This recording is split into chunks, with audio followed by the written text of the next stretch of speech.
Joining me now is Judge David Fleischer. Thank you so much for being with us to talk about all of this. You've gone viral before. With us to talk about all of this. Are you trying to go viral? You've gone viral before. Or are you just doing your job? Are you trying to go viral? I'm doing my job. Or are you just doing your job? Educating the public. I'm doing my job. Or are you just doing your job? Educating and I think people like to see my job. And the problem is not everybody sees it. I have people that have gotten mad at me as well. But why is that? What do they say? What is the pushback?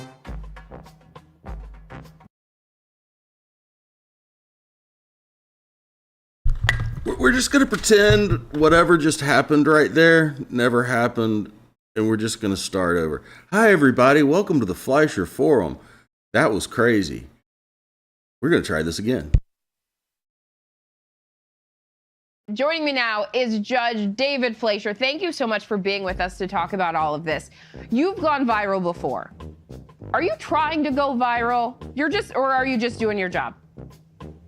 I'm doing my job. I'm educating the public. We're providing transparency, and I think people like to see it. And the problem is not everybody likes to see it. I have people that have gotten mad at me as well. But why is that? What do they say? What is the pushback for transparency? Well, I don't know if they think that I'm making money on the side. I don't know if they think that there's something dubious happening, or maybe potential defendants may be getting worse off, hurt by being seen on YouTube, so there is an outlier there where people are seen online and they don't want to. But the amount of good that it has provided, I was telling you earlier, where it livens people's spirits. It gets them to do things that they normally wouldn't do. And I think the other important thing is with kids look at this. They watch it and they see, oh my goodness, this is what happens if you go to court. This is what happens if you are a danger to the public. So the idea is to think before you act, think before you speak. And what we do here is we literally micromanage every case through number one, probable cause. After going through probable cause, we're going to go through your life. What are you doing in life? How old are you? Are you working? Are you not working? Are you using drugs? If so, how do we help you stop? What do we do to close that revolving door? And the other thing is the idea of bail reform is to get people out of jail, the nonviolent, because that's what bail reform, right? It's for misdemeanor, not felony, where we're focused on, bail was a system of a money system, right? Right. The initial thing was where a woman was arrested on a suspended license case. The bail was set at $2,500 and she couldn't afford it. So she sat in jail. But to get videos takes months. So what are you going to do? Are you going to sit there waiting to fight your case? No, you're going to plead guilty. What happens when you plead guilty? You get a conviction, you lose your license, right? You'll have to sit in jail. Well, while you do that, you lose your apartment. What happens to your kid? So the idea is to let you out. You fight your case, and it's an effort to be fair to everybody. Judge Fleischer, that's the thing. Your goal is to be fair to everybody. You're humanizing defendants. Why does that seem so groundbreaking coming from an American judge? It's a great question. But you remember, we've had an old system that's been in place for 200 years. And we're now, not only did we upend it, but we, in our court, we're showing you what happens. I'm showing you our ins and outs every single day. So you get to see what happens in our court. You get to see who's held accountable. You get to see what happens if you break the law. You get to see that I value my public and I'm going to protect it at all costs. I don't care who you are. I don't care where you're from. I don't care how much money you have. You endanger my public, there's consequences. Now, if you're young and there are issues, we are here to help you. We have resources. Help me help you. And I think that when people see that, it inspires them. And it's so great. And what really kind of really shakes me is that not everybody sees it, and they get mad at me, and they get, you know, I don't know, just not everybody's for it, I guess. And it really hurts, because every person that comes through our court, I treat them like they're my child. I've got 4 kids at home, man, you know? I said And that then 3 was a 25 lot. 4, man. Yeah, I hug my wife, she gets pregnant, you know? So, but I have my 4 at home, and then I go to work, and then I've got another 2,500 at work, you know? And I don't care how old you are. I'll treat you like you're mine. Just help me help you. When you educate, you show compassion, you show empathy to everyone. They like it.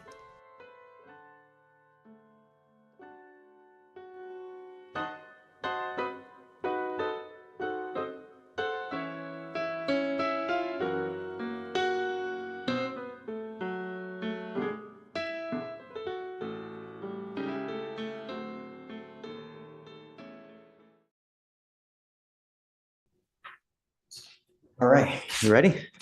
All right, Judge, page 2 and 3, Ally, Marquis.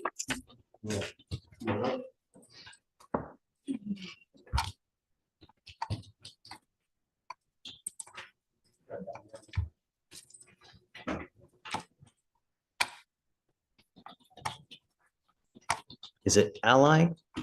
Ally. Mr. Ally, you're charged with interference with duties of a public servant. This case is now 378 days old. You have been given PR bond after PR bond. I lost my papers at the court. Stop. Please don't say anything. You have the right to remain silent. Anything you say can or will be used against you. I don't think we've even done probable cause in this thing. We're going to do probable cause. You have the right to remain silent. Anything you say can or will be used against you. You have the right to have an attorney present. If you cannot afford one, one will be appointed to you, sir. Yes, Judge. Okay. Good morning, Alex. Good morning. On November 28, 2023, officer was dispatched to a meet firefighter response call and met with the defendant's mother, who reported to the fire department that she was pushed by her son. The complainant did not feel pain when she was pushed, and the officer was advised that the defendant was locked inside the bathroom. When the defendant walked out of the bathroom, he walked past the officer and stated that he was leaving. The officer grabbed the defendant by his right wrist to detain him for a family violence investigation, and he forcefully pulled his right arm away from the officer. A second officer pushed the defendant onto a bed to detain him. The defendant sat up and stated, "I will punch you," and then swung at the second officer with a closed fist, but did not make contact. The defendant then ran out of the sliding glass patio door and onto a 3rd floor balcony, where he jumped over the 3rd floor balcony and fell to the ground below, got up and ran away. Approximately 15 minutes later, the defendant was located at a park inside the apartment complex, and the defendant was taken into custody. All right, Mr. Alley, I'm going to find that there's probable cause to go forward with you. How old are you, sir? 21. Now, What do you do for a living? stay at home on You here with anyone today? Are you here with anyone today? Yes, mom. Come on up, Mom.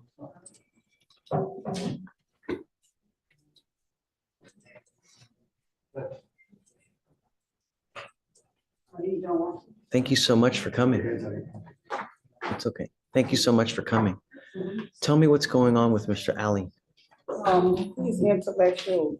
Shh. He's as an intellectual, he's learning. He also has diagnosis. Okay. Are you taking medication, Mr. Alley? Is he taking it? Are you sure? I'm the one, is his caretaker, which is I put him his medicine. I take him to a psychiatrist too. He goes, regular. Marquise, did you tell him that? I went to he's doing it at the main side. We have a lot of problems. We can't get him to court. I'm here. I'm glad that you're here today, but it's the 3rd time. I had a transportation. Just But I scored him, I really speaks for him on all his, far as his diagnosis, everything that's going on with him. I mainly speaks for him because he can't speak for himself. So Okay. I'm the one talks for him. Okay. Did you graduate from high school? Yes. Wonderful. So what are your plans now? Okay, then what?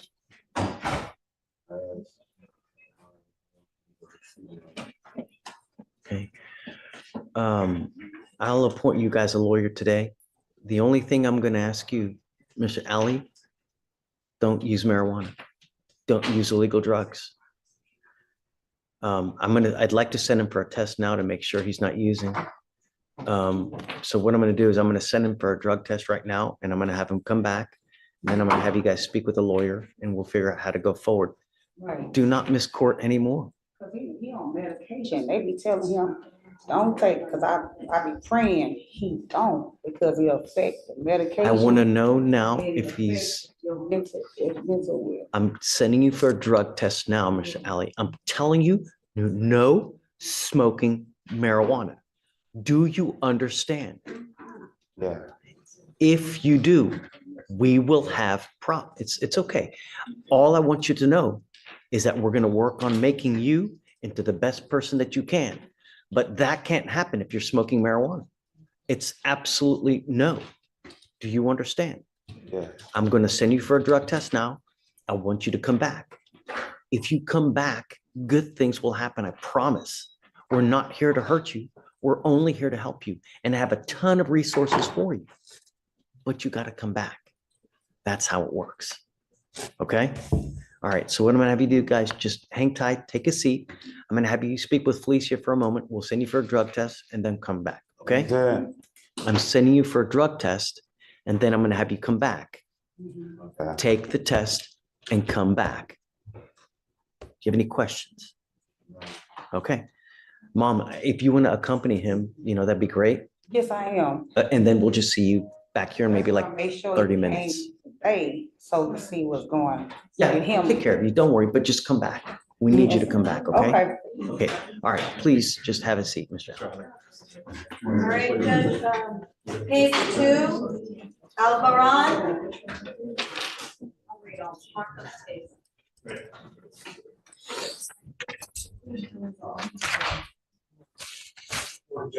Hey, hi, Marcos, how are you? Good. Who we have? Page 2, top of page 2, Alvaron. Got it. Good morning, Mr. Albaron. Sir, you were charged with illegal dumping. You are facing up to 6 months in jail and or a $2,000 fine. We are going to do probable cause. You have the right to remain silent. Anything you say can or will be used against you. You have the right to have an attorney present. If you cannot afford one, one will be appointed to you, sir. And the officer went to 16938 Tomball and saw newly dumped debris at the location. The officer reviewed surveillance video from a department-owned camera and observed a vehicle pull into the dumping site and showed debris in the bed of the truck. The video showed the truck leave and the debris was on the ground. The video was able to capture a Texas license plate, and the officer performed a search for the vehicle's owner, and the officer was able to find the registered owner of the vehicle, as well as the truck's title holder. The officer attempted to make contact with the company, and at a later time, the officer went to a residence to meet with the owners of the truck. There, the officer was met by a Hispanic male who was identified as, I apologize, Your Honor, as Freddie Alvaron, and he advised. Freddie.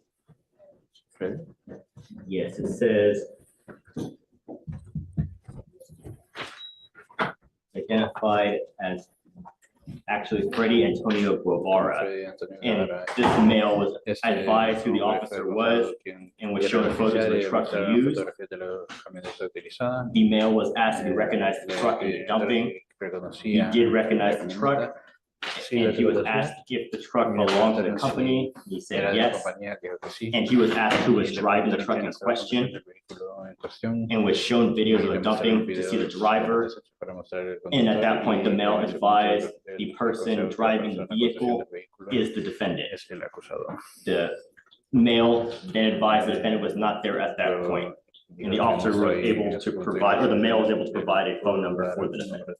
Does he admit that? It says that the defendant was asked about the dumping and he admitted to the dumping. Mr. Albaran, I'm going to find that there's probable cause to go forward with your case. Tell me, are you a United States citizen, sir? Do you have a Texas driver license? CDL. You have to be very careful with that CDL. You need to understand that you are held to a very high standard with the CDL. If you don't believe me, go look. Because of the permissions you have to drive other vehicles, you are held to a higher standard. If I find that this occurs again, I'm going to take your ability to drive away. I'm not putting any conditions on your bond now, but if I find that you participate in any of these activities, any kind of reckless driving or whatnot, I'm going to take your ability to drive away. Do you have liability insurance in your name? As long as you have both, you can continue to drive. Just don't pick up any new cases. You have a lawyer. Because you have a lawyer, we will waive your appearance. Stay in touch with Marcos. If he tells me he can't get a hold of you because you're playing games, we will issue a warrant for your arrest. I'll have you sign a receipt with Victoria, and then we'll have you just get out of here. All right, just take care. Okay. Excuse me? Thank you. Yes. This way. So no conditions. All right, Judge, next is page, next is page 4. Araguyo William and the co-defendant on page 21, Serrato. Judge, is there state's bond conditions on this one? No, no condition. So you said, what was it first? Page 4. Page 4. All right, got it. Top of page 4.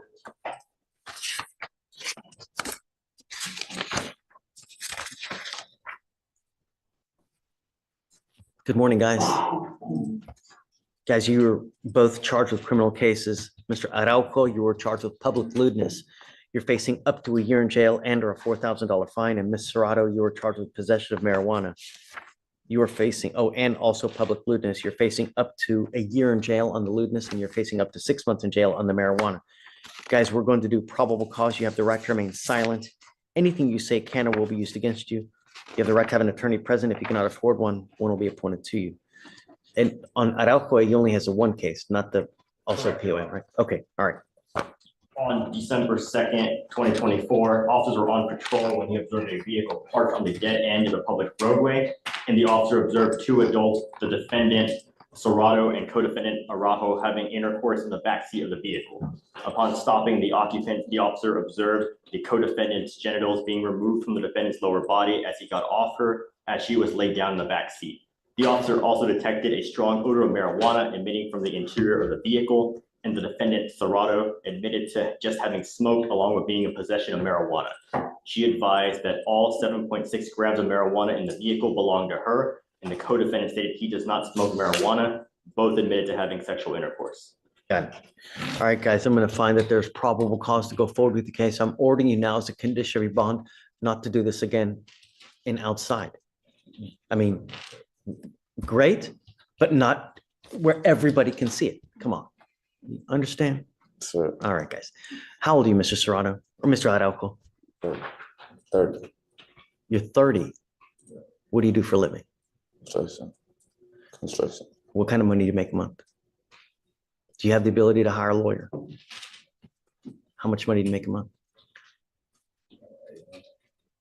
A month? Oh, a month. Oh, 16, probably like 24 to 30. Like 3,000 probably. Okay, do you have children? All right, well, we're going to reset your case to give you time to hire a lawyer, okay? I'm also ordering you as a condition of your bond not to use. No more marijuana. I'm telling you, okay, Just don't. Also with you, no more marijuana. I'm finding probable cause in your case as well. You have the same conditions, no outside, you know what? No marijuana as well. What do you do for a living? How much money do you make a month?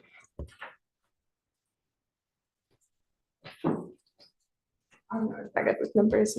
I'd like one check. Where do you work? I work at Memorial City Mall. Okay, where in Memorial City? Store gas. Guess, okay. Would you like to fill out an application for an appointed lawyer? I'm sorry. Do you want to fill out an application for a court-appointed lawyer? Okay, I'll have you fill out an application. We're going to reset your case to give you time to hire a lawyer. Do not leave until both of you sign our bond conditions, and then we'll have you go, okay?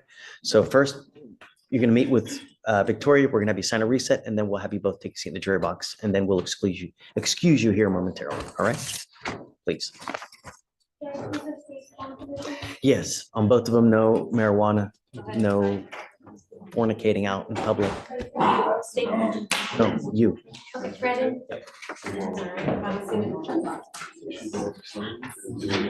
All right, Judge.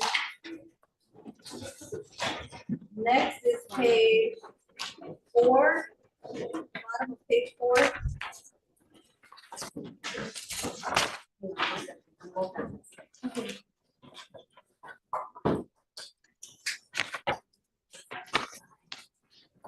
Arispe, come up.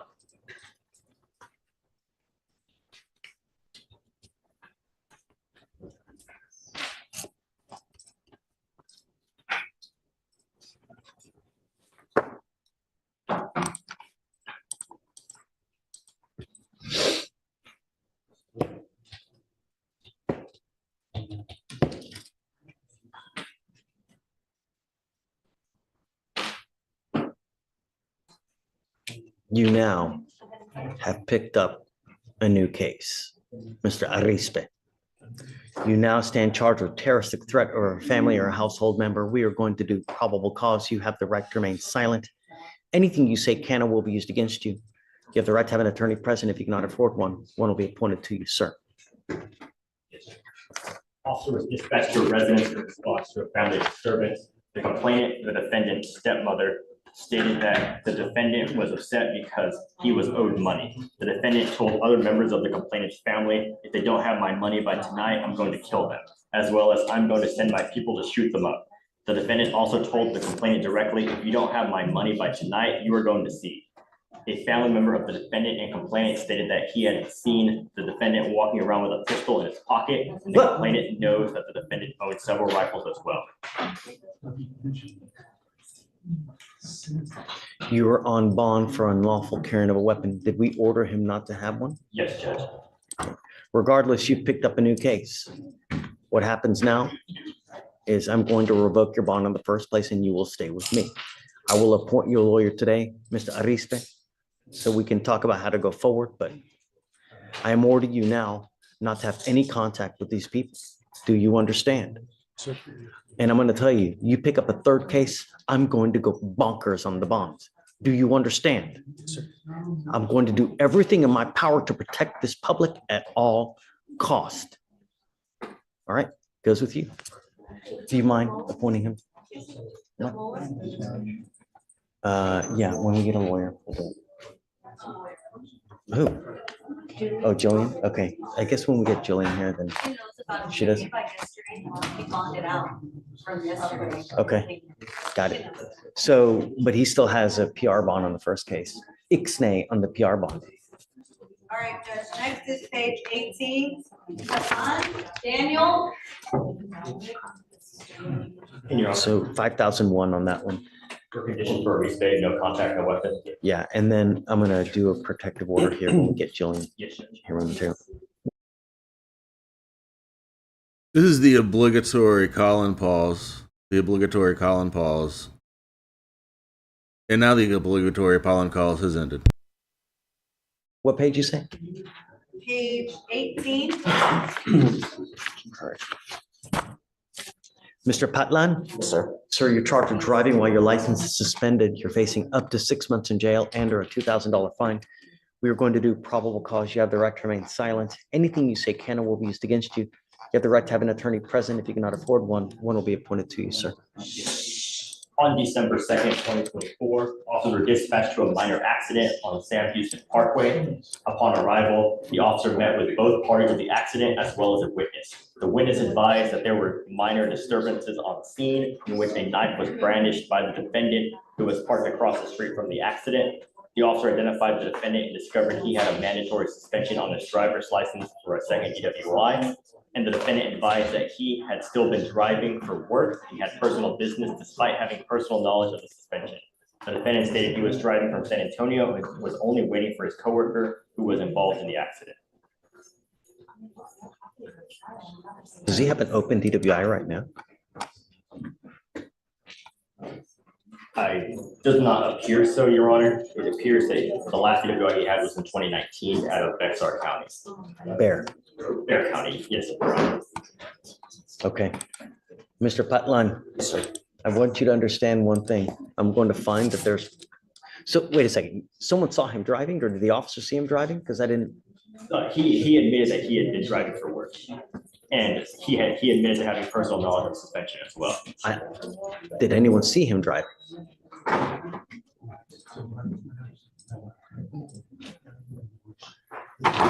No, Your Honor, there's only the Do state. we know even when he was driving? There was an accident. That's what dispatch involved. And then he. Okay, so, all right, okay, so, There was an accident and then officers arrived and then they made contact with the defendant. got it. So all this was in response to an accident that he was allegedly involved in. Yes. Got it. All right. So I am going to find probable cause, Mr. Patlan. And no, don't. You have the right to remain silent, exercise. I've got about a bunch of DAs here. Anything you say, they're going to use it against you. But let me make something abundantly clear to you. I'm going to have you sign with me today an affidavit. This is a promise that you're making to me that you're not going to drive. I don't care what is going on in your life. When we mean no driving, we mean no driving. I don't care if there's a burning building and you have to save 50 kids. Do not drive. If you do, I can have a contempt hearing facing up to 6 months in jail and a $500 fine every time you drive. Do you understand? I don't care what your excuse is. You cannot justify at all any reason. If you want to drive, go get a license, get liability insurance, and then we can talk. But until that point, I will even do this.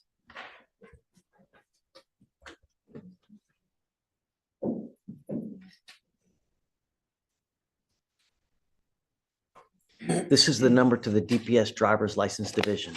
If you call them, they can tell you exactly what you need to do to get your license back. Classes now, sir. There may be, an SR 22, you may have to do all these other things. What you need to do is call them and they can advise you, but don't drive. Do you understand?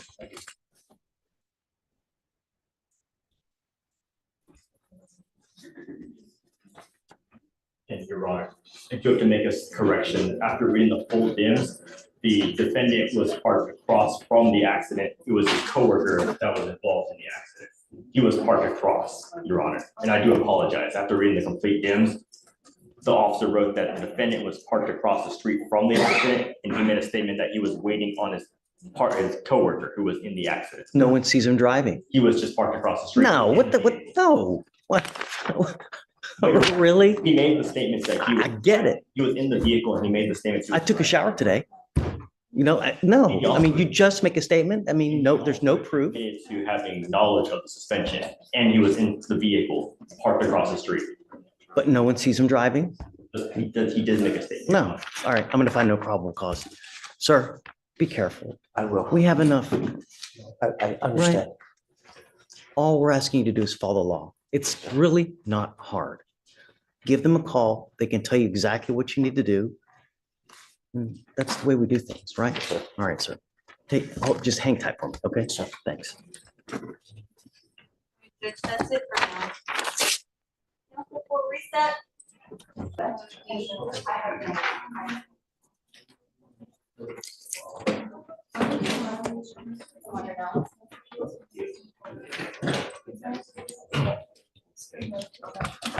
Morning, Judge.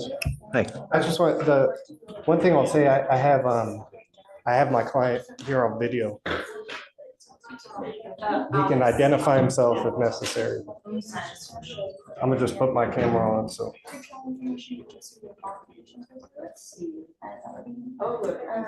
This is a first for me. It's a first for the ICE supervisor I just spoke to as well. Wow. This is, I mean, wow. I don't. Mr. Feldman, that's some good work, man. I'm an Great job. immigration attorney, Judge, so I mean, and I'm a salaried employee. You have to talk to him. Really great job. Well, I just mean if I wasn't a salaried employee, maybe it wouldn't be worth my time. I think that's an issue. But representation is representation, doesn't matter, you know, really, at the end of the day, everyone is. Shh. I don't believe that. I mean, I spoke to the ICE supervisor and even he said, I. Well, hold on. We need to go on the record. Sorry, Miss Saba, give me a second. Are you ready, Ramon? Okay. Order in the court, going on the record. So, Mr. Feldman, what's the last name again? Carl. We're on the record. Have a seat, please.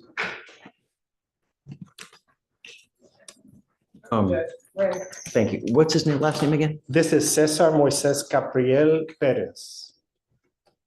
I think he's listed as Moises Perez on the. Moises Capriel Perez, Judge. I can have a cause number. Yeah, okay, let me have that, Okay, it's please. 529290. Okay, all right, sorry, let's go on the record. All right.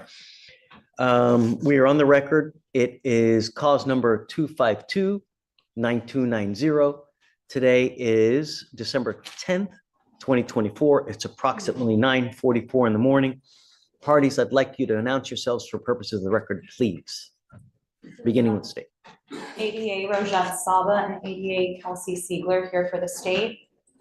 And this is Noah Feldman on behalf of the defendant Cesar Moises Perez. Okay. You requested this hearing, so I'm going to let you start. Okay, Judge.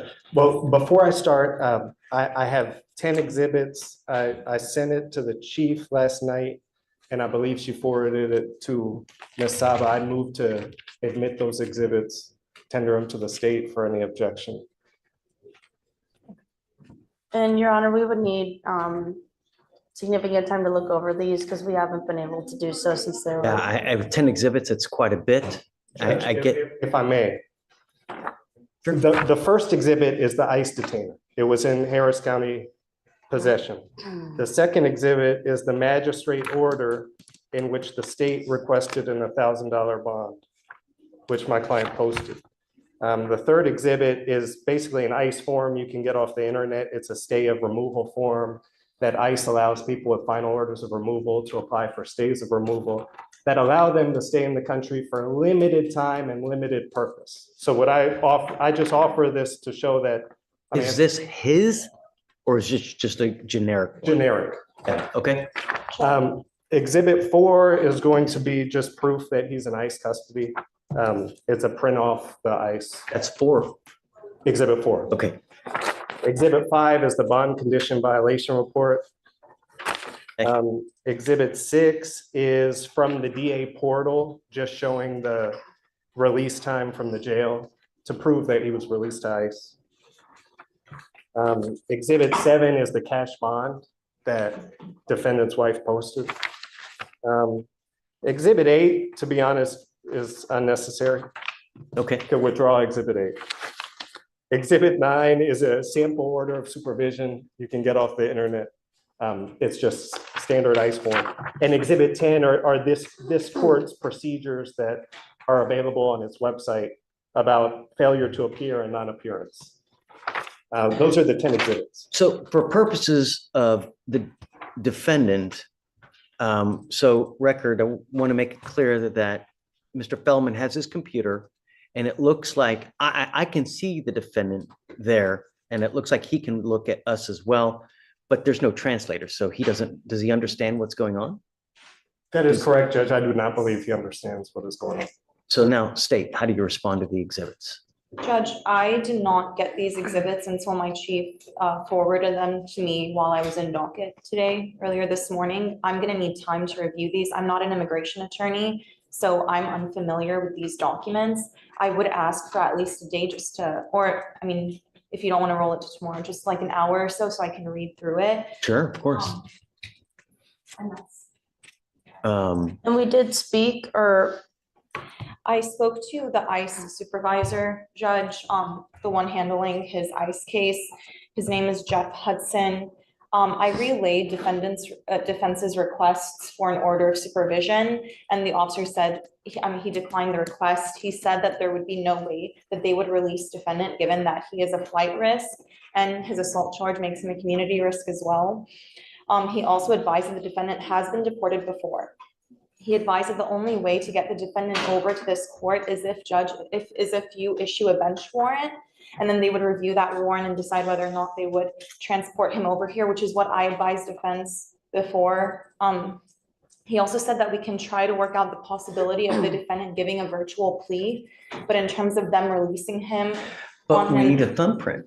I need a thumbprint. I need his signature. Yes, Judge. There's no translator there for him now. Yes, Judge.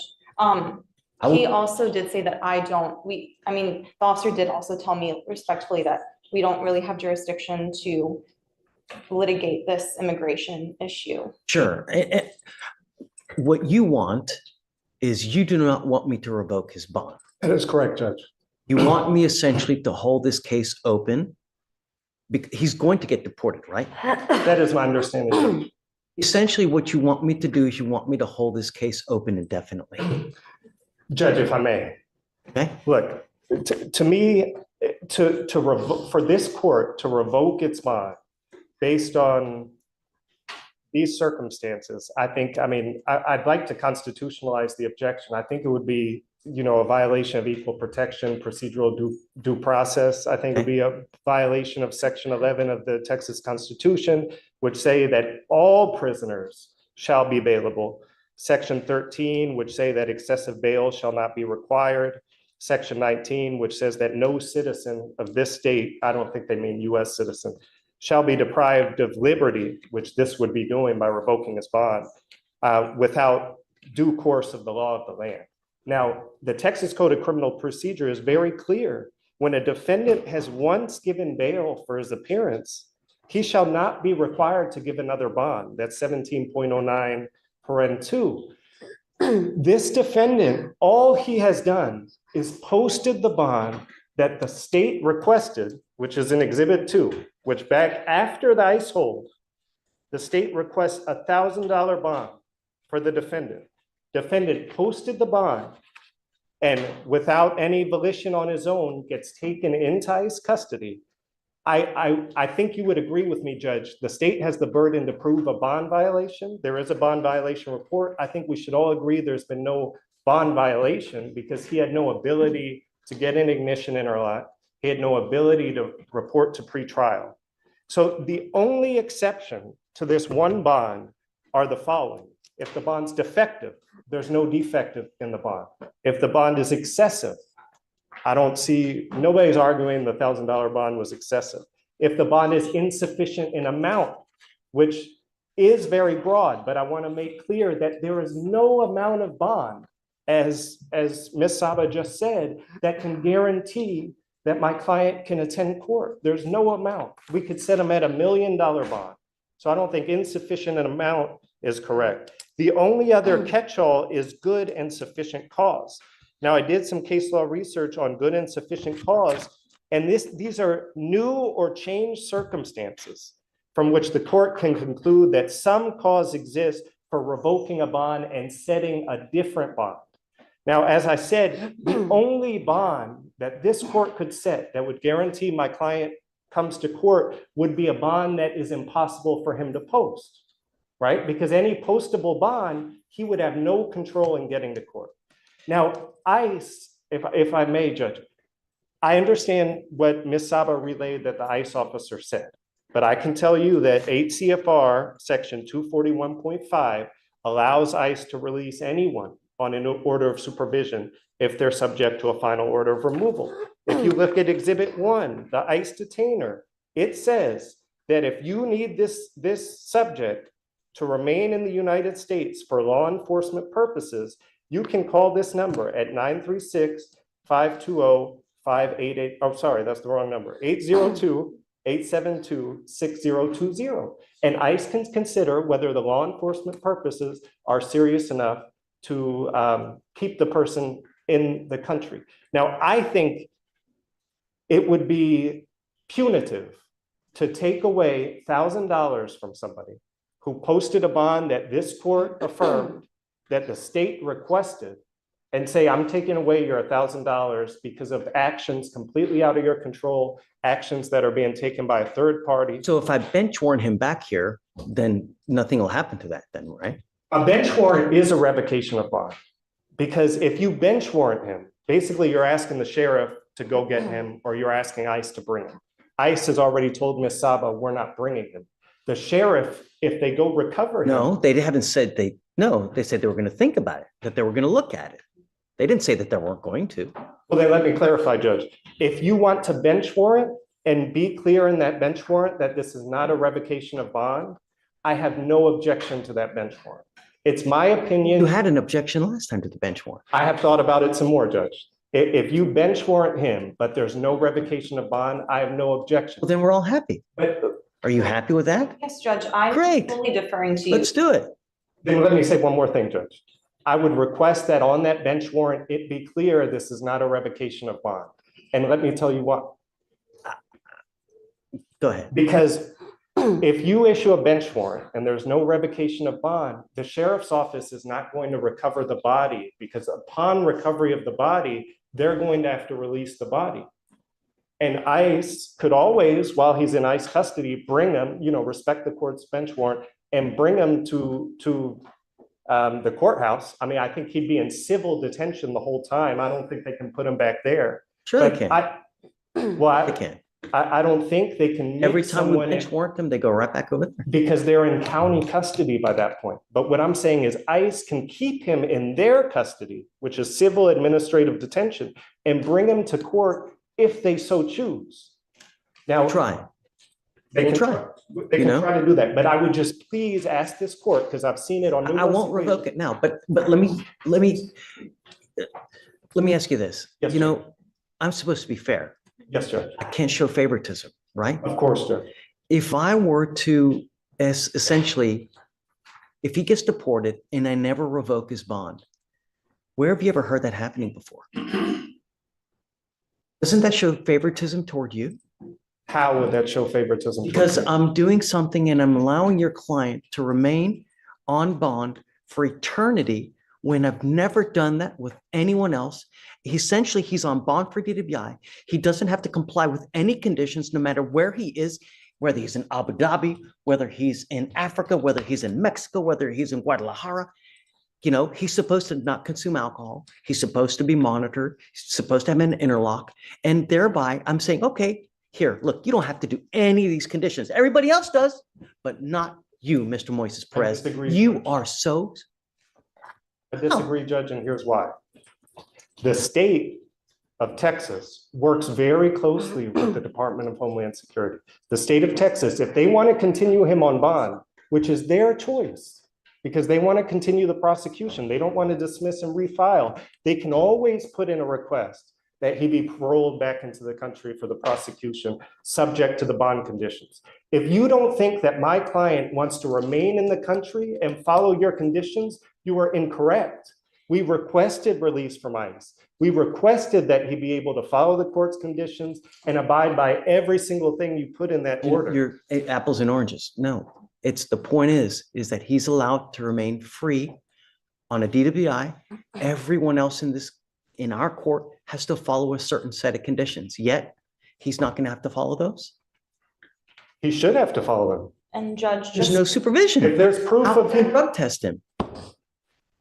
Judge, How then- does he do the then what's interlock? The solution. The solution is either we're. No. I'm going to bench warrant him. But what I'm trying to get you to understand is that it's not fair.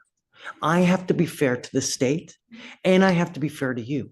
And I can't show favoritism. And I think that if I were to let him pass indefinitely without revoking the bond, if I were to, we're going to bench warrant now this is theory, right? As a practical matter, I'm going to bench warrant him here for you. But in theory, right, wouldn't it show favoritism? I think it does. Because I'm allowing you and your client to do something that I don't allow anyone else to do. But wouldn't it be the opposite if you were to take $1,000 from him that he lawfully posted at the request of the state and this court at no fault of his own? I also think that's unprecedented. I get it, but he's in this country. You know, the right way to do things is you ask for permission, you come here. Judge, that's completely irrelevant. Well, no, it's not. It's you must follow the law, period. But he And got when you the- don't, there are consequences. Judge, he was given the $1,000 bond at the state's request Again, after we knew he had a final order of I just removal. wanted you to see it from my perspective. That's it, Understand, Judge. right? I'm going to bench warrant him for you. I'm not going to revoke the bond. We'll try to get him here for you. If for some reason at that point they don't, we'll cross that bridge when we get there. But we'll try to bench warrant him. Did you want to add anything? Yes, Judge. The officer Hudson did advise me that if you issue a bench warrant, if you want to send me a copy of that, I can email it to him directly and as well as through whatever routes the court does it as well. But I can email it to him directly this morning if you do that. That's incredibly expeditious because I tell you what, it doesn't happen.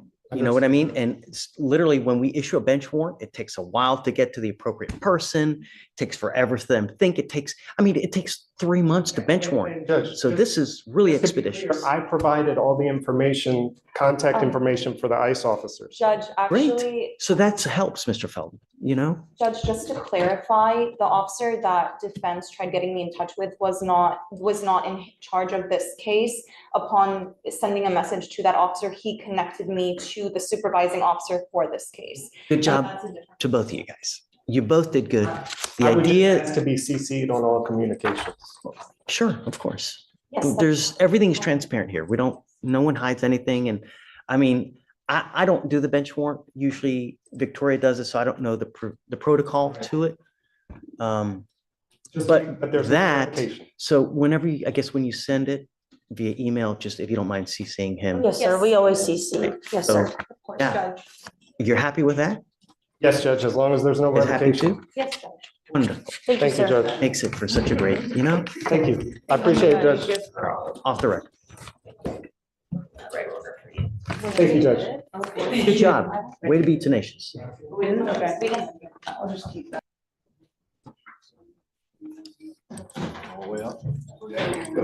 Good morning, Mr. Trujillo. Sir, you were charged with terroristic threat of a family or household member. You're facing up to a year in jail and or a $4,000 fine. We are going to do probable cause. You have the right to remain silent. Anything you say can or will be used against you. You have the right to have an attorney present. If you cannot afford one, one will be appointed to you, sir. Yes, Judge. December 3rd, 2024, officers were dispatched to a disturbance at a residence in Harris County, Texas. The officers were advised that the complainant had been threatened by the defendant who was still in the apartment. The complainant stated that he was in his apartment when his roommate, the defendant, came banging on the door. The complainant stated that the defendant was going to open the door, and the defendant made his way in with a stick or a bat and began to threaten him by stating he was going to kill him. The complainant then stated that he was in fear for his life due to the defendant's past aggressions toward him. Any drugs or alcohol? Any indication? No, Your Honor, there's no indications of drugs or alcohol. Okay. Mr. Trujillo, I'm going to find that there's probable cause to go forward with your case. Please don't talk to this person anymore. I'm making it a condition of your bond. You're not living with him now, are you? No, sir. Nowhere near. I'm gone from there. Right. There's a protective order that's been issued in this case. You got to get to know it. If you violate this protective order, the state can and will file a violation of a protective order against you, and things will go sideways real quick. So we're not asking for much. Just don't have any contact with him. Don't have any weapons, and just be nice. Yes, sir. Do you understand? Are you working? Yes, sir. What do you do? I'm an insulator. You're an insulator. Yes, sir. What do you insulate? We insulate hot pipes, boilers, stuff from the Navy base. What kind of money do you make a month? Right now I'm unemployed because I lost. I was asking if you're employed. Oh, no, I work on and off on part-time. And right now I'm kind of off right now because of the fact that I went to jail that day. Let you off? Okay. You want to apply for an appointed lawyer? Yes, sir. Okay, we're going to give you an application. Don't pick up any new cases. Be good while you're out there. That's all we're asking. You understand? All right, I'll have you fill out the application. Steve is going to get it to you. I'm going to have you sign a reset with Victoria. We're going to have you take a seat. I need to get bond conditions. We need you to sign it. And then I'll have you talk to a lawyer here momentarily. Okay? All right.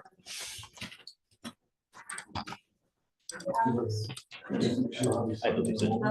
Judge, for conditions, no contact, no weapons? Yeah. Yes, Judge. Please. Oh, and no going back to that apartment. Yes, Judge. I'm coaching on Nicholas Holland, and basically, we're trying to see what we can get done here. I think there's a rec for inpatient. We're trying to see if you would accept any intensive outpatient. And either way, we're gonna have to, just get through the holidays and do something, but it's gonna be one of those two, and it's ultimately which one you'll kind of bless. I don't know. Should we do a TRAS? Yes, sir. Mr. Holland, come up. You get the TRS and a recommended SAT.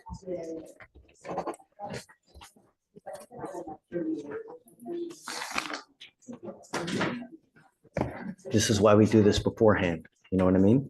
What? This, so we know exactly what to expect, Yeah.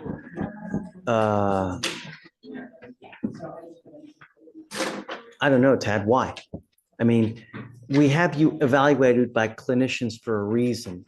These people know what they're doing. They've done it 100 times. And they know the best way to move forward with the case. That's why we do it. I can not tell you how many times we've done a TRAS, we've deviated from what they say, and then we end up in a worse position because something happens. Now, I know you're going to tell me everything is little bunnies jumping in the woods, but you can never anticipate in life what's going to happen. And the problem is how do you deal with the stressors that come in life? Because that's what really defines a person. We all have issues, we all have problems, and they always come at the worst time. But the most important thing is, how do you deal with the stresses when they come? Do you turn destructive, self-destructive? Do you turn destructive in the public, right? Where you do something to endanger the public. That's why we have this. What they're suggesting is inpatient treatment. Say it again? I said, what they're suggesting is inpatient treatment.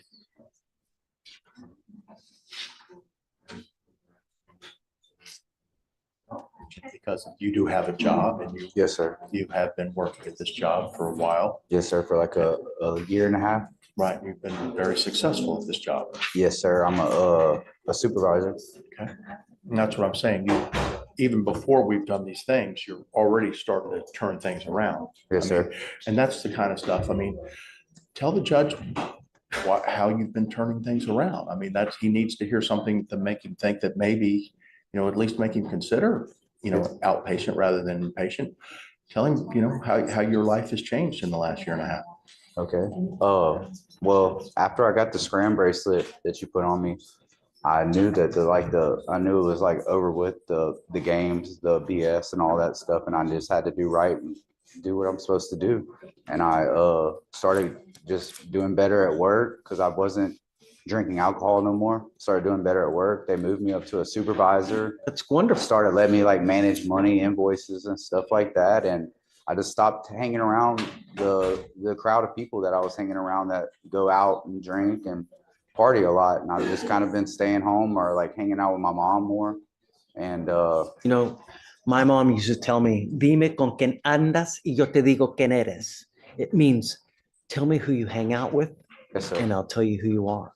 And it's when you hang with dogs, you get fleas. Tad, let's do this. Yes, sir.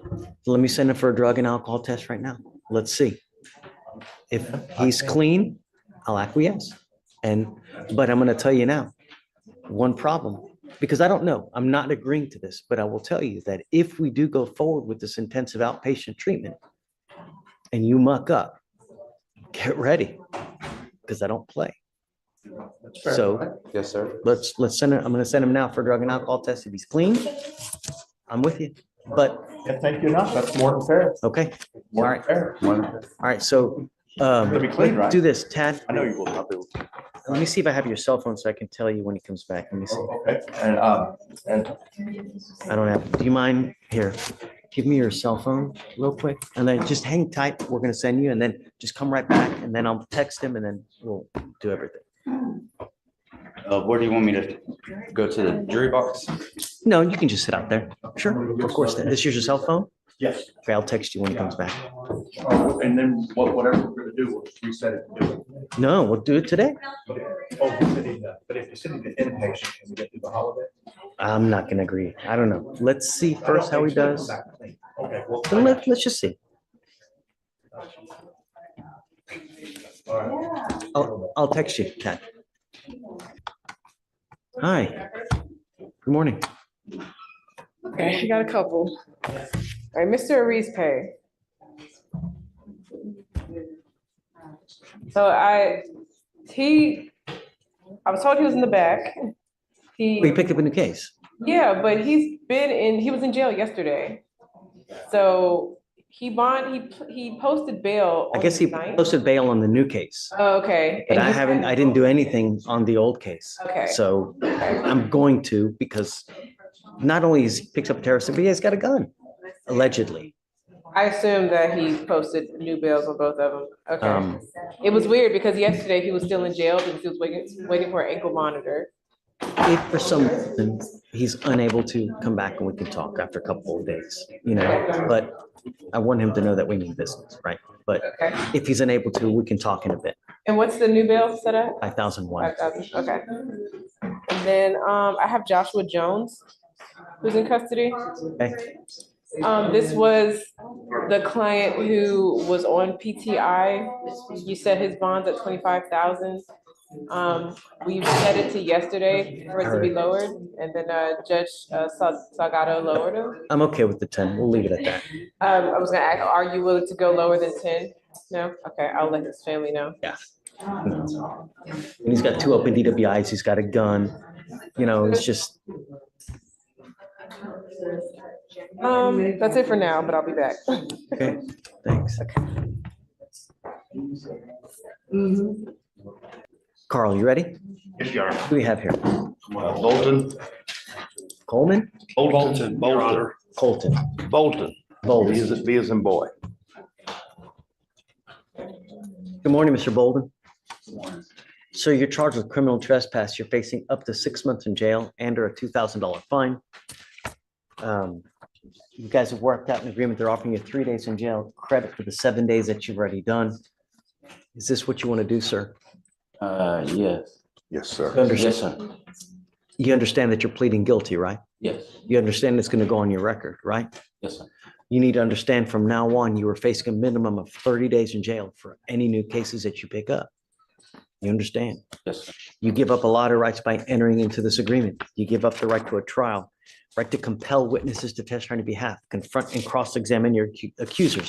If you're not a citizen, there are possible immigration consequences. You can be deported, excluded from the country, denied naturalization under federal law. You give up the right to appeal. Once you plead guilty, you cannot change this or undo this. You still want to do this? Yes, sir. You know, Mr. Bolden, if you come back, good things happen. It's not hard, you know?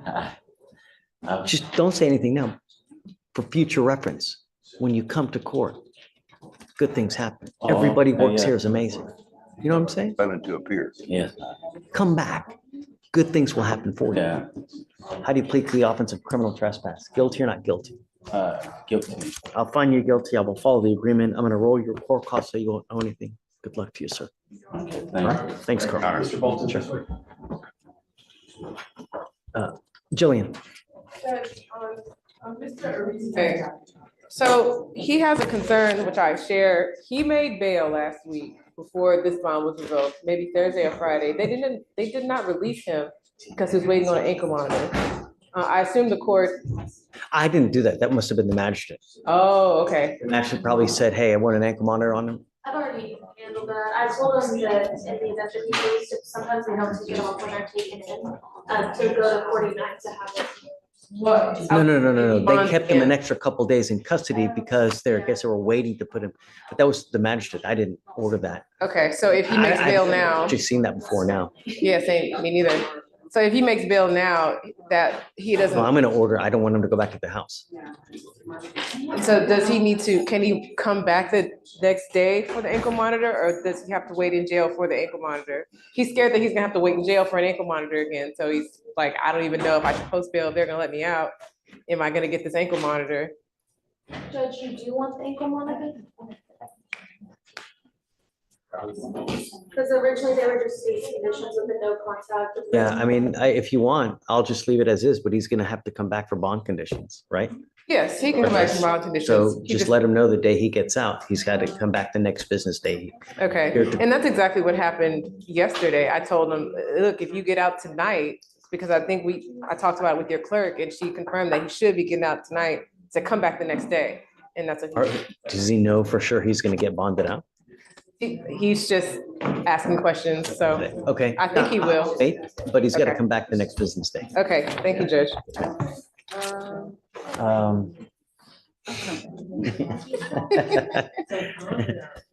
Yeah, come on, Mr. Gibbs. Come on up, Mr. Come on up, sir. We got him. I can't believe it. You're harder to catch than a leprechaun, man. He's For real. been here for a minute, Judge. This is the first time I've seen him in like 3 years. Oh, Well, maybe well, 2. he's been here since October. How are you? You had cases, I guess, out of county. Was it Montgomery County or something like that? Chambers. Where was it? Chamber. Oh, ooh. Gotta be careful out there. I know, they're going on the highway. Give me the last name again, please. Colbert. That's right, Mr. Coleman. And he's on today's docket on the jail docket. All right. So you just entered in these 2 probations. Yes, sir. Be very, very careful. Because there's only so many times that they're gonna bend over to help you out before they send you to prison. So you have to have a halo on your head when you're on 2 felony probations, especially for this, what you got now. Yes, sir. It's not hard. If you're hanging around bad people, they're gonna bring you down. It's just a matter of time. Just break away. Here you're charged with failure to identify oneself as a fugitive from justice. So it's a Class A misdemeanor. You're facing up to a year in jail and or a $4,000 fine. You guys have worked out an agreement. They're offering you 30 days in jail, credit for the 118 days that you've already done. This will go on your record. You need to understand from now on with us here in misdemeanor, any more cases that you ever pick up, you're looking at a minimum of 90 days in jail. Sir. Do you understand? Sir. You give up a lot of rights by entering this agreement. You give up the right to a trial, right to compel witnesses to testify on your behalf, confront and cross-examine your accusers. If you're not a citizen, there are possible, you can be deported, excluded from the country, denied naturalization. You give up the right to appeal. Once you plead guilty, there's no turning back. Sir. This is what you want to do. Sir. How do you plead to the officer? I'll find you guilty. I'll sentence you to 30 days in jail, give you credit for the 118.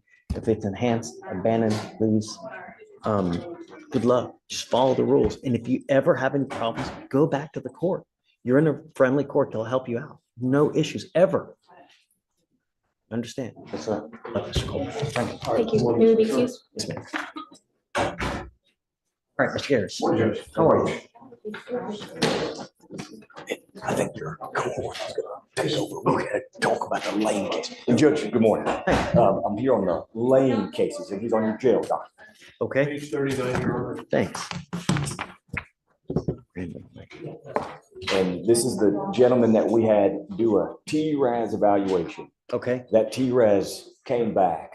I think it has important social history and important kind of background on Mr. Lane, but I think also creates a situation where I think the state and I would both be asking that a competency evaluation be done. It recommended a community dual diagnosis residential program. So DDRP? But not through us, through an outside provider, but because while What? he's been in custody, he's been really aggressive, towards, I guess. They don't wanna do it. And so he can't come to our facility. As if dude's got money to pay for an outside facility. What if I order them to do it, they have to do it. They can't refuse, We could try it that you know? way, but And it- let me, I mean, if you want to do comp first, okay, I don't have a problem. Because it might be the same goal of getting mental health treatment. Right, I'm with you. Acknowledging that. We're on the same page. Sure. Okay. Is he taking medication? Is he supposed to take I think he's medication? getting access to it in the jail, and yes, he's supposed to. Has it changed his demeanor? I've had good interactions with him, but what's reported in their. Just did this I'm sure we just did this. And they said he's very polite when interviewing with them, but throughout that interview, they identified, well, there's issues with delusions, hallucinations, things like that. And so. How long has he been on the diet, on medication when he took? Do you know? You know, what would be interesting to see, did they just start giving him the medication when they did this? Because sometimes it takes a minute to kick in, right? Stabilize, may take what, 2, 3 days, 4 days for it to like stabilize the mood. Just based on what I read. Regardless, I guess we're just kicking stones. Let's do the comp first. Yes, Judge. We'll come back and then it's 30 days though. Well, yes, probably. I think about for the evaluations. Okay. You know, advise him, you know, if he's nice, things will go a lot quicker and hopefully he can understand it. Well, he was to them, but I understand the allegations and I've not seen, but have heard too. Okay. Yeah, for sure. So just file it, I'll sign it and we'll get it done. Yes, sir. Thank you, Mr. Chairman. Morning, Mr. Spencer, how are you? It looks like you have picked up a failure to stop and give information, which is essentially leaving the scene of an accident. You're facing up to 6 months in jail and or a $2,000 fine. I have no idea what happened on your case, so we're going to do probable cause at this point. The only thing I do know is that you're set at no bond at this point, that's not a good thing. So we're going to set you a bond. I just don't know what. And I do know that it looks like out of the same transaction, you picked up also 2 aggravated assaults with a deadly weapon. Those are each set at 150,000. So with that in mind, please. Yes, Judge. Mr. Spencer, before they read this, this is your attorney, Alan Williams. Do not say anything. Just let them read the probable cause, okay? Yes, Judge. On September 18, 2024, officers were dispatched to a suspicious person call in Harris County, Texas. The officers were investigating and noted the vehicle involved in an aggravated assault matched the description of a truck in a hit and run case. The officer observed a blue Sierra parked on a construction site and observed the Sierra to have a broken right front headlight. The officer ran the license plate and learned the truck was listed as a suspicious vehicle in a failure to stop and give information. The officer met with the owner of the Sierra, the defendant, and the defendant stated he is the owner of the blue Sierra and that he is the only one that drives the truck. The defendant stated that on September 15th, his daughter used the truck and told him she was involved in an accident, but did not give any information to the other driver. The officer spoke with the complainant who stated that on September 15th, he was parked at a gas station and he was pumping gas when the defendant struck his vehicle on the front driver's side. The complainant stated the defendant drove away, sideswiping his vehicle, and the complainant called 911 and followed the defendant as he drove away to a nearby gas station. The complainant stated he observed the defendant almost strike a building while driving in front of the gas station, and the complainant remained in visual contact of the defendant and watched him exit the vehicle and enter the gas station, stumbling while almost falling over while walking. The complainant stated the defendant remained in the store for about 10 minutes before leaving the store, and that the driver of the truck was a white male, and the complainant stated the defendant caused $3,000 worth of damage to his vehicle. And the officer reviewed surveillance video from the gas station and saw the defendant as the only occupant of the vehicle. Okay. What happened with the ag assaults? So it was, I believe that when the officers were called for the FSGI, when they were called to that place, I think it was an apartment complex or construction site. They, I think, noted that that was the vehicle that the suspect in the ag assault had been driving at the time of the ag assault, because the ag assault occurred at an apartment complex. I think that's how they connected. Yes. Yeah. So that's how they, I guess, connected this defendant, but it wasn't out of the same transaction. Was it though? Did he hit someone with the car? No, Judge. So the officers were dispatched to an apartment complex. The complaining witness or a witness stated the defendant was firing a gun while like out of the vehicle.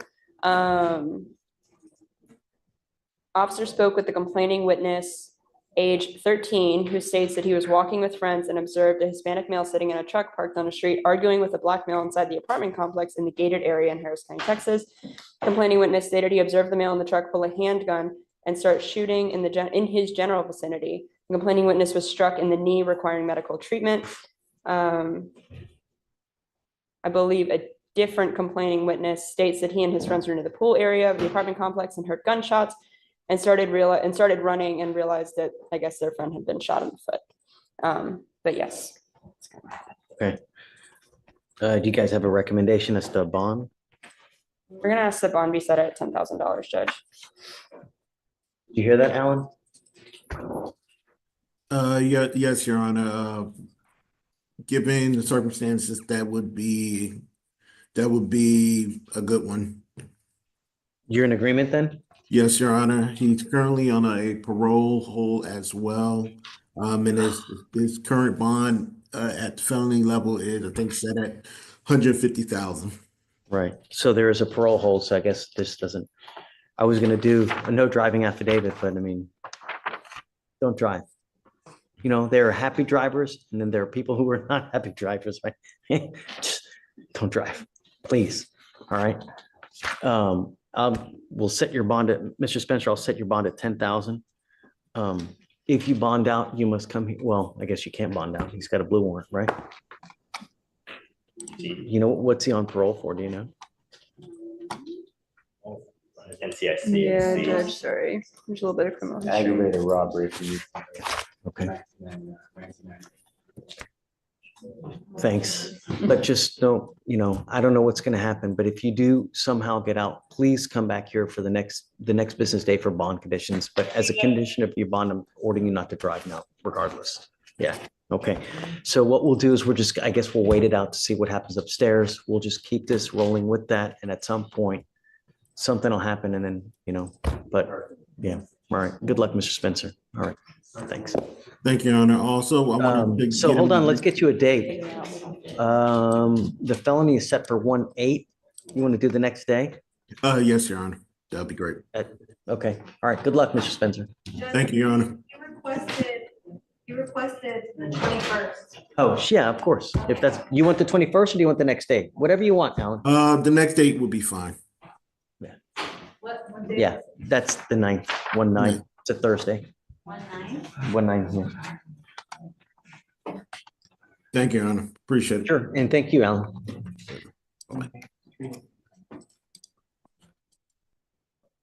Okay, Jillian, you ready? Hey. Oh, yeah, please. Yeah, Bring them out. okay. Mr. Ozio Olvera. Oh, sorry, I'm trying to pull it up. Olvera or Vasquez Olvera?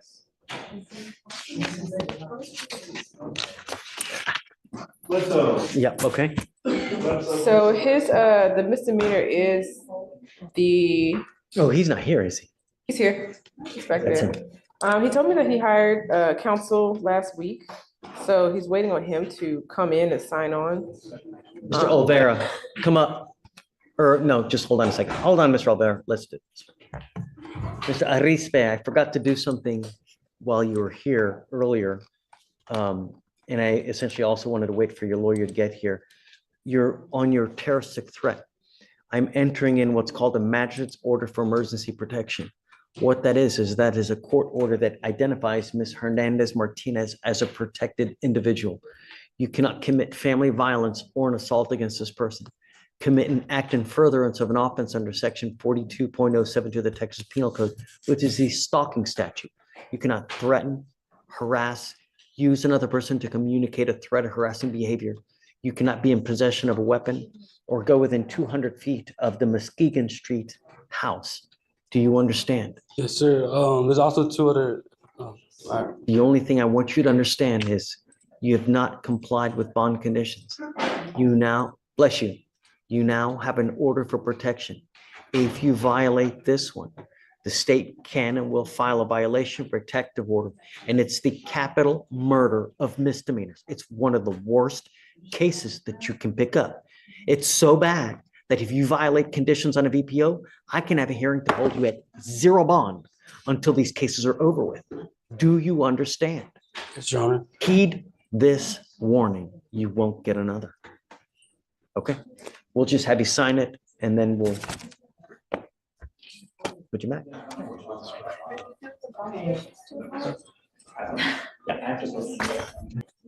All right. Good morning, Mr. Oliveira. We're not waiting for a lawyer. Your case is 181 days old, and today's the day for you to decide what we're going to do. If you wanted to have a lawyer, that lawyer should have been here today. You've had nearly 6 months to go get a lawyer. And now, on the day of decision, you can't just say, well, I got a lawyer to, no. Today is the day. We need to figure out where we're going with this case. You can either accept the plea bargain offer from the state. If you don't, we're going to set your case for trial. I didn't even know there was an offer already. Well, what's the offer in this case? There's no offer currently on the case. I can speak. It's 180 days. How is there no offer? Ms. Saba and see if she wants to put one on right now. Please. Yes. All right, just go ahead, take a seat. We'll figure it out and then I'll get back to you. If anything, I'll give you a couple days, but I'm not giving you much time. You get the offer today and you get a couple days to figure it out, but I'm not waiting you any more than that. Do you understand? Let's see what they offer. Perhaps you have something you like today. Judge, as his current lawyer, the felony is the underlying crime for his misdemeanor. So I would not advise him to take any offer, no matter what it is, so. Okay. Oh, I didn't even know that he had a felony. What's going on with the felony? Your Honor, on the felony. Wow, it's a big time theft, huh? Felony either, Your Honor. I can email the felony prosecutor, judge, and see what's going on. They haven't put in an offer yet. I can put in an offer on my case. It's the UCW, but I just need to run it by felony first. And when you email them, see where it's headed. Mhm. Are you going to put an offer in the case? Well, it's out of the same transaction. What happened? I see it's a big theft. Is it car? So it was an auto theft, Your Honor. Yes. Mhm. Do you want us to read? No, but what's the value? 40,000, 50,000? The value is approximately 56,000. Okay. Yeah, so can you give us a little bit? Let's see what they say. Perhaps they'll give us a little bit of guidance on how they want to go forward and, you know. I'll email them right now. Thanks.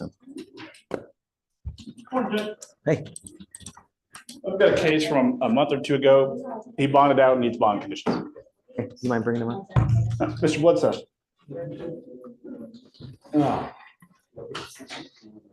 I just sat him down. Give me 1 moment, Judge. Thank you. Hey, what's Stephen's last name? Our bailiff? Yeah. Carson. Carson? Carson. Okay. Occurs to me that it's somewhat unprofessional to say, hey, Steve. It's okay. Well, I mean, yeah, I talk to him every day, but still. Yeah, all right. Let's stand here. Yes, sir. No, sir. Arms by your side. All he's doing is setting the rules that you're going to follow, okay? Yes, sir. What's the name? Bledsoe. Evading arrest and terroristic threat. He was in custody because he had a pending felony in the 228. So he's bonded out on all.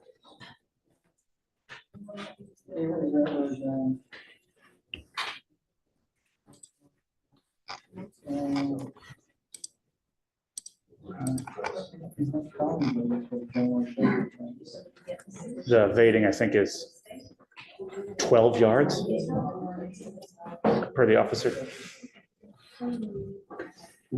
So I see that on 10/17 of 24, he picks up a felony assault. And 3 days later, he picks up a terroristic threat, and then he picks up an evading arrest.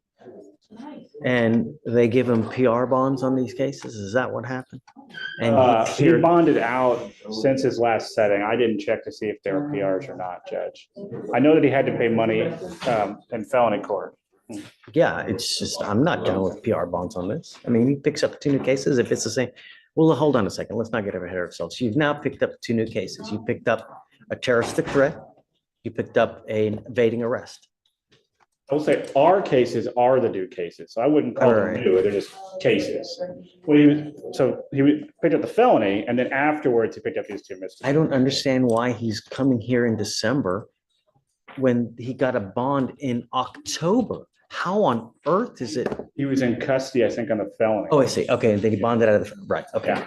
Got it. All right. We are going to do probable cause. You have the right to remain silent. Anything you say can or will be used against you. Please, what happened? On October 19, 2024, officers dispatched to a minor crash at a residential home in Harris County, Texas. The call described a male at the location crashing his motor vehicle, then pulling a gun and was trying to fight people at the location. When officers arrived at the location, they observed people at the location pointing at the defendant. Upon contact with the defendant, the officers introduced themselves as Houston police and told them to stop. The defendant then walked into his residence and came back out approximately 2 minutes later. The officers instructed the defendant to come towards them, but the defendant began to evade on foot from the officer the second time. The defendant ran approximately 12 yards from the officer before placing him in handcuffs. A person search on the defendant revealed he had a prior arrest and an active felony warrant. Upon contact with the complainant advised the defendant was driving up and down the street in his car and crashed. The complainant stated the defendant began to tell the complainant he was going to shoot him and kill him. The complainant advised the defendant then began to reach into his waistband and kept saying he was going to shoot him. The complainant feared for his life and felt threatened by the defendant's statement. I will say, gun was never found. No charges where the gun were ever filed. They charged him with terroristic threat. They would have charged him with ag assault if the police had believed that a firearm was used. Mr. Bledsoe, let me make something perfectly clear to you. I will do everything in my power to protect my public at all costs. And I don't care if I have to make your bond $2 million. I'm going to do everything in my power to protect my public at all costs. Do you understand? Yes, I don't care who you are. I don't care where you come from. I don't care what, nothing. I want my county safe. You will be signing an affidavit with me today, promising me that you're not going to have any weapons whatsoever. And if I find that you have a weapon, I can have a contempt hearing. You're looking at 180 days in jail every time if you're caught with a gun. Do you understand? I'm sending you now for a drug test. I want to know what, if anything, is going to be in your system as well. I'm ordering you not to use alcohol or illegal drugs, and I'm going to test you like crazy. Do you understand? Yes, sir. What do you do for a living? I work for Leland Airmark Bakery. Okay, that's what you need to concentrate on. Working a lot so that your time is occupied. When you have too much time on your hands, you become self-destructive. Do you understand? Yes, sir. Do you have? Thank you. Do you have a Texas driver license? It's a yes or it's a no. Then you're not allowed to drive. On this affidavit, you will also be promising me that you're not going to drive. Do you? Do you have a different state's driver's license? City? He asked if you have a Texas driver's license. Do you have a driver's license from any other state? No, I'm from Houston. Okay, sorry. I'm just making sure he didn't have Louisiana or something. Not drive. I am also putting on this affidavit that you're not going to drive. Do you understand? Yes, sir. You're looking around, you're just, heed this warning, Mr. Bledsoe. Do you understand? Yes, sir. Yes, sir. I totally understand. I only have one off day. I just sleep all day.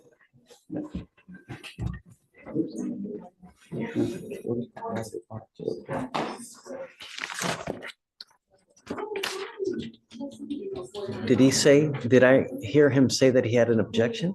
No, most definitely not. He was just asking me a question. Okay, No just objections. don't use.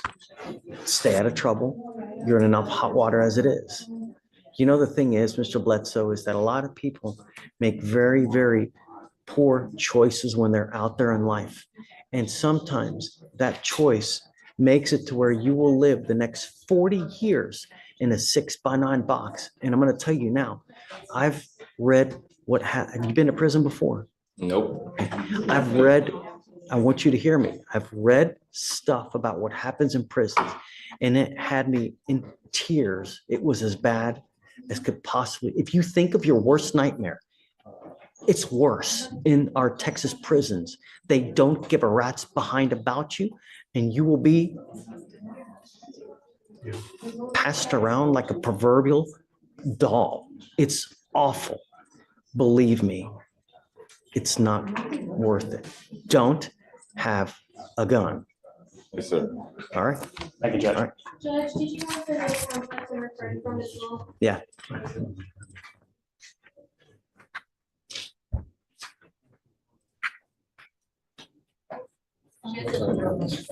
Judge Hatton, it's so great to have you back. I heard it was just like, Flu Rona and then turned into actually a mild pneumonia as well. So I'm glad to be. I'm so sorry, man. But I'm really happy that we're here. You know, just sometimes it's just not fair, you know? It is, you can stand a stack on you at one time. Oh, that's right. All right, you are Mr. Gary Graves? All right, good morning, Mr. Graves. Sir, you're charged with evading arrest or detention. You're facing up to a year in jail and or a $4,000 fine. You guys have worked out an agreement. They're offering you a year in jail. I'm sorry, a year. You're facing a year in jail and or a $4,000 fine, but you've worked out an agreement that they're offering you 100 days in jail, credit for the 104 days that you've already done. Is this how you understand it? Yes, sir. You need to understand, Mr. Graves, that this is an enhanceable offense, meaning that if you ever pick up another evading like this, you will be facing a felony charge, years instead of days. Do you understand? Yes, sir. Is this what you want to do? If you go forward with plea, you're giving up the right to a trial. I've done that, right? How do you plead to the offense, sir? Guilty or not guilty? I'm going to find you guilty. I'll send it to you the 100 days in jail, give you credit for the 104. Be careful, man. Life's too short. You know what I mean? All right, good luck. Did I also have Mr. Trujillo this morning?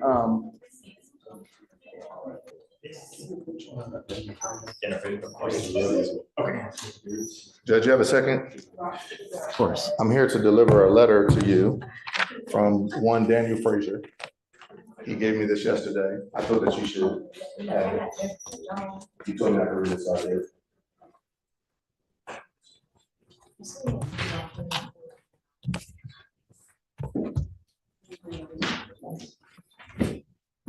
I'm sorry.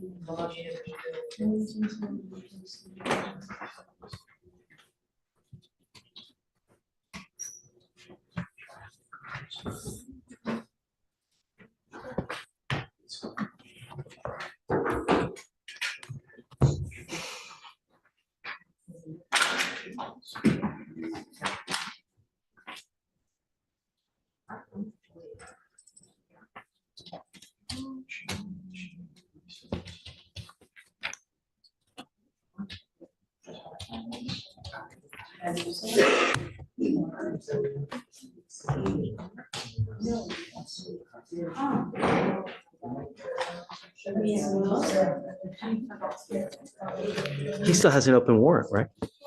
I don't believe so. I think all of his matters upstairs are handled.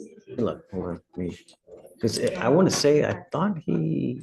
No, I was actually in the 338th and ran into his felony appointed lawyer just circumstantially. We stood next to each other. We talked about the case, and they're going to dismiss his case upstairs if he decides to go back into treatment.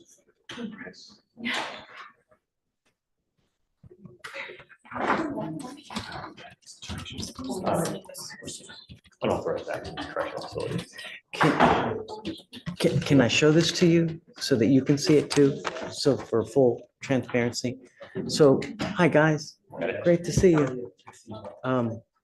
So we've had a lot of dealings. Do you remember Mr. Frazier? What? You don't happen to have a cause number, do you? I do. Your Honor, I have it when you're ready. It's 251-313-5. There it is.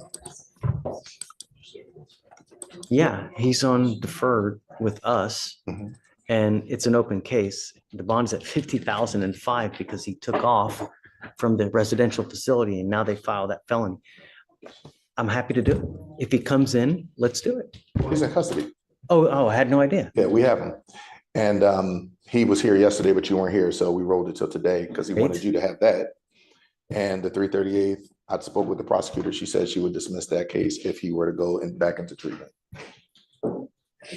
Do you want me to bring him out or not? No, I mean, I think I'm okay with that. Tell him thank you for the letter. This is judges. That's not. I guess, yeah, bring him out. Fleischer, please. Yeah. Fleischer. Always a pleasure. It's great to see you, man. Thank you so much for the letter. I got to tell you, I was disappointed that you took off. I really was. But you're back. How did we get him? Did he come in voluntarily or did they catch? Your Honor. Yeah. I'm assuming it wasn't right. We're going to keep at it. I'm not letting you go, Mr. Fleischer. I'm going to keep you until, we make you the best person that you can absolutely be. You can't continue. The only thing you're doing is you're killing yourself. Slowly, life ravages your body. The more destruction you do to it, you're only making things worse. Life doesn't get better when you age and you can just continually destroy it. I hope that you get it before it becomes too late. Some people, it's like children, right? Some children mature, some children never mature. They're 60 years old in there and they've never matured. You want to party? Great. Do it responsibly. Don't hurt others. But at some point, it's going to stop, right? If you want to drink, okay, hey, yeah, but you got to be responsible with anything in life. When you don't, I'm keeping you till the end. We're going to make this work one way or the other, Mr. Fleischer. So they've worked you out a great deal. All you have to do is go back. They'll dismiss the felony. You're looking at 2 to 10 in the penitentiary. But I'm going to tell you now, if it happens again, what's the likelihood of the same thing happening again, of them dismissing a felony? So heed the warning. They just caught him out there, Alex. I don't have any information besides seeing the warrant returned unexecuted, so it doesn't seem like he was arrested on anything. We wish you the best of luck. Stay there. Don't go. Okay? All right, Mr. Fleischer. Good luck. Thank you so much, Mr. Booker. Hi. I'm Brian. Matter how. Nice to meet you. Brian Coyne. The legend. That's where the name. The living legend. Legend in my own mind, but. No. And everyone else's mind too. I don't want to go up against a legend. Why not? You get Well, double you have draw to. points. You have to. That's how you learn, Yeah, right? by losing. They'll teach you. They'll take you to school. They'll teach you things that you've just never even knew existed. And that's what lawyering is about. Learning. Brett Ligon, do you know Brett Ligon?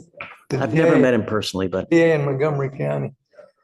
He was a third-year law student, and they set me up with a trial against him.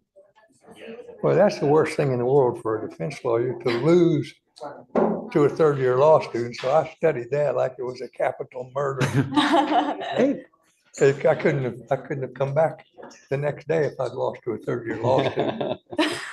And I did teach him things that he'd never encountered, and probably most lawyers never will. I kept the evidence out on a chain of custody hearing, which is what happened. How many times have you seen that? Yeah. Never. So he still remembers it. Impressive. Yeah, because nowadays it's true. I've seen some attorneys do it on some PCS cases up there. Some judges will entertain it, so, and it's been successful. So. Great. Just follow the law. That's all we ask. Want to give him the update? Yeah. So what's the word? So I went up and I talked to Paul, he's the ADA on the felony, and he told me that he was working something out with the former defense attorney on it, and I think it was a probation based on the notes, but nothing was ever finalized, and he's just waiting to speak to defense before making a final call on it. So the next setting date in the felony court is January 9th. Since the theft is the underlying charge for the UCW, if this gets set for trial, I'll dismiss for use and felony punishment. Right. Because I don't want to try, I don't want to. You want to wait till the 9th then? Yeah, can we wait till, I mean, even Sure. if we set it just the same day to see, because Okay. it seems like they were working something out there. I'll do that, but at that point it's clear trial though. Mhm. you know? Yes. So we got to come back and if you've not worked something out there, then we'll set it here. Yeah? Good job. Okay, we got you. Always a pleasure, Mr. Coleman. Not being disrespectful, these are Doesn't matter. cataract. You know, I was talking to a lawyer yesterday. Back in the old days, if you came in here without a tie, they would lambaste you, you know? I had a lawyer not too long ago that was in Cancun that zoomed in a bathing suit. I'm happy as long as you made it. You know, really, it Funny. doesn't matter. I remember once I was set for trial in the 208 with Denise Collins. And I decided that I would rather go to Hawaii. So I did. Uh-oh. I sent her a motion for continuance on a huge Hawaiian postcard. Work. It's still. I like her. She's great. That actually made the news. It's still in the archives. That's funny. She's sweet. And she still has a postcard. So, Mr. Feldman. Yeah, yes, Judge, give me 1 second. I'm just trying to get my video. There Okay, it take is. your time. What's going on? Okay, I apologize. I forgot to get the case reset, so your coordinator called me It's okay. about that. I was gonna set it off around 2 weeks, just to give or Okay. take. My only concern is that, you know, my biggest issue was that there be no bond revocation. I'm thinking about this logically. If you bench warrant him without a bond revocation, if the sheriff recovers the body, they should have to release the body because he's on bond. No. He has an ICE detainer. He cannot leave custody. He will continually be in custody from one time until he gets here. At no point are they ever going just to release him in the free world. I understand, Judge, but what the sheriff is going to say is they're going to say we need a capias, and the capias can only issue if there's a bond revocation. What leads you to that conclusion? Because I've seen it in other cases. Or I will tell you that every time I have bench warranted someone here, we either get them or we don't. I have never had someone released when they have an ICE detainer. I don't think he'll be released, but I guess my point is, let's say you bench warrant him. He's posted bond already, right? So he gets put in the county jail. He's on bond. He still has the ICE detainer. Right, I understand. But when you post bond with an ICE detainer, you can be held for up to 48 hours. So basically, you would be authorizing the sheriff's office to take custody of him for 48 hours maximum, right? Because he already has a bond. No. Explain that Get to his me. body, and he will stay with us here until we do something with the case. But his bond isn't revoked. Correct. I can do one of two things. I can either bench warrant or I can revoke the bond. It is duplicitous to do both. So typically we do one or we do the other. I'm just going to bench warrant him back here. They're going to send the bench warrant to the person at immigration. Hopefully that will expedite the process, but I don't know how long it'll be. But if they bring Mr. Perez back, we should get him back here and we will talk with him the next business day. Are you able, so the,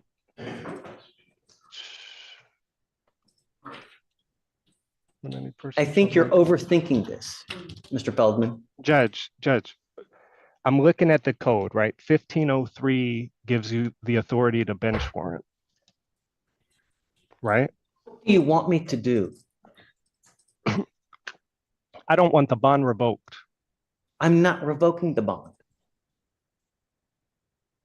I reset the case. so as to not revoke the bond. All I did was issue a bench warrant.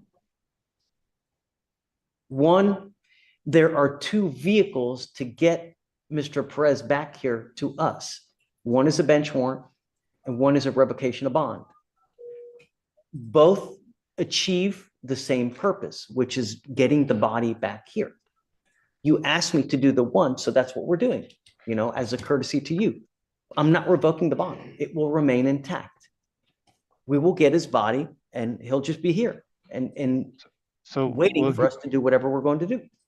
Will he be held at no bond? No, he'll just be here, held at the $1,000 bond, saying bond made, but the ICE detainer keeps him here. But the ICE detainer is only valid for 48 hours. Not that I've seen. We have people here that sit here months on an ICE detainer. Your Honor, the detainer itself says so. They sit there months on the ICE detainer because they haven't posted bond. I don't know what to tell you, Mr. Feldman. I don't know what to tell you. But as soon as we get them, we'll try to do what we can. Hopefully we don't get them on a Saturday. I don't know. Can you put something in the bench warrant that specifically says bond is not revoked?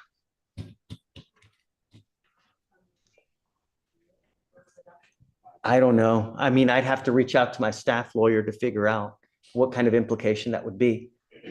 You know, I don't know. But I'm telling you, I'm not revoking the bond. I don't know what else I can tell you to give you assurance that I'm not revoking it, you know?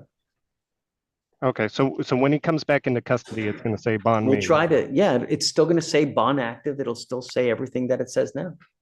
We've done it many times, never had an issue. They either give us the body or they don't. It just depends on what ICE does, because sometimes they follow it, sometimes they don't. Sometimes they just go ahead and deport. I've seen it both ways. And Judge, when I spoke to his officer this morning, the one handling the ICE case, he told me whenever they receive bench warrants, they don't always, you know, Comply. they don't always comply.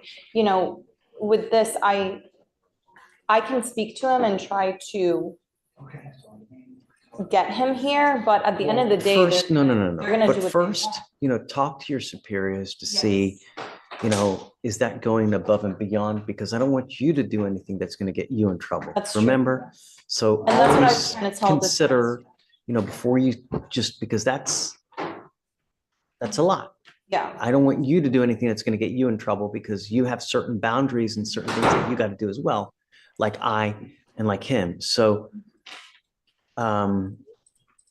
we'll give you a copy of it. Okay. Reach out to your people and see, hey, is this okay? If so, then yeah, send it, right? Okay. And then attach Mr. Feldman so that we're all on the same page. And hopefully that, if you can, that'll expedite everything. Regardless, we're going to send the bench warrant regardless. But with you guys and with the intervention, if you can, hopefully that'll expedite everything. And hopefully they will comply with it. Because I have, and I'll tell you, Mr. Feldman, I have no idea why they comply when they do and why they don't comply what they do. I don't know, you know, I don't. No one has ever told us either way why they do or they don't. I just don't know. We'll do everything we can to try to get them back. If we can, wonderful. If not, we'll cross that bridge and we'll do what we can when we get there. And Judge, will in terms of the issuance of the bench warrant and the communications with the sheriff, will you also CC defense counsel on that? When you send the bench warrant, who do you send it to? So I generate it and give it to the clerk. The clerk sends it into different drop boxes and images. So you don't CC any, you don't like email it. No, there's a certain process that they have when they send the bench warrant. They don't email it. There's a Dropbox that they do. So there's really no way to attach you to that. If they email it to the person, then the DAs can attach you. But with the actual here filing of it, there's no way to attach you. It goes to like a Dropbox of some sort. If I can just say one last thing, Judge, and I know I'm being annoying and I'll leave. Mr. Feldman, we have thick skin. You're not annoying. You're doing your job, and I'm not going to begrudge you for doing it. Okay, what I would guess is that in cases where you bench warrant and the person's sitting in jail waiting for the hearing, my guess is that the sheriff has revoked bond. Sheriff cannot revoke a bond, Mr. Feldman. I agree with you, Judge. I agree. They can't. But I'm just saying that when you're in jail and you post bond and you have an ICE detainer, the county can hold for 48 hours. And you're telling me that you see it When we bench warrant them back, it's different. When we bench warrant them back, we will get them and they'll stay here. And I'm telling you that from the experience that we've had. Right, I understand. But I'm just saying, if he gets bench warranted back and he has a valid bond, I'm going to go to the sheriff's office and I'm going to tell them that y'all have 48 hours to keep him on the detainer because he can't be held at no bond. Then I'm going to revoke his bond, Mr. Feldman. I mean, if you're telling the sheriff's office to go release him, then I'm going to revoke his bond because that's what it sounds like you're trying to do. It's not, Judge. It's not. What I want is no bond revocation. Hey, don't overthink it. You're perhaps maybe putting fuel on a fire. I don't know. I don't know what you want, but we're going to follow a process that we've always done. I'm not going to deviate from it, right? We do things a certain way. That's it. I'm not going to do anything special for your guy that I wouldn't do to anyone else in the entire world. I'm going to follow the law and I'm going to continue the way that I see that it should be done. And the way is we either revoke or we issue the bench warrant. We're going to try to get the body back. If for some reason someone releases him or whatnot, we'll deal with that, how that happens. But, much more than that, I can't tell you. I don't know they're either going to give him to us or they're not going to give him to us. And that's it. Yes, Judge.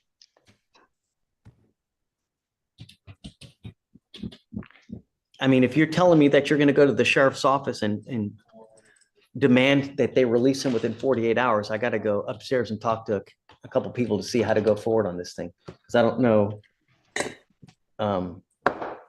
It's a new one to me, And Judge, at that point, the state would ask that we revoke the bond, if that's what defense is planning to do. We agree with you.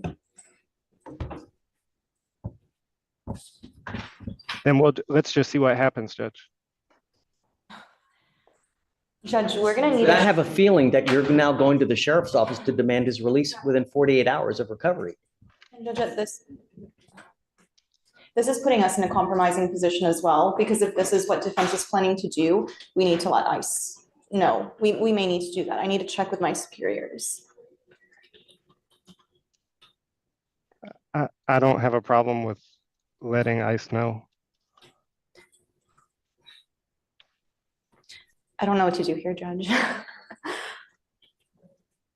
I thought we were doing the no revoking the bond as a favor to defense because this isn't customary when we issue a bench warrant.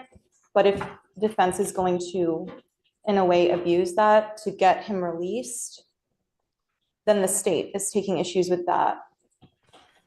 I do too. Judge, I wouldn't be abusing it. I mean, if that's what you're going to do, I'm going to end up revoking the bond, I guess, because I think that you're trying to go behind our backs. It's, I really. Well, Judge, why don't we do this? Why don't we do the bench warrant as needed? And if they've recovered the body, then we'll have another hearing, obviously, to figure out what we're going to do. I'm not going to go behind the court's back, but. Mr. Feldman, let me tell you something that, you need to be careful what you do. There is a fine line between zealously advocating for your client and doing something that either breaks the law, is unethical, that could get you in potential trouble. You need to be very careful. You really do. There's a fine line. I've I seen a lot understand, of Judge. lawyers get in trouble, you know?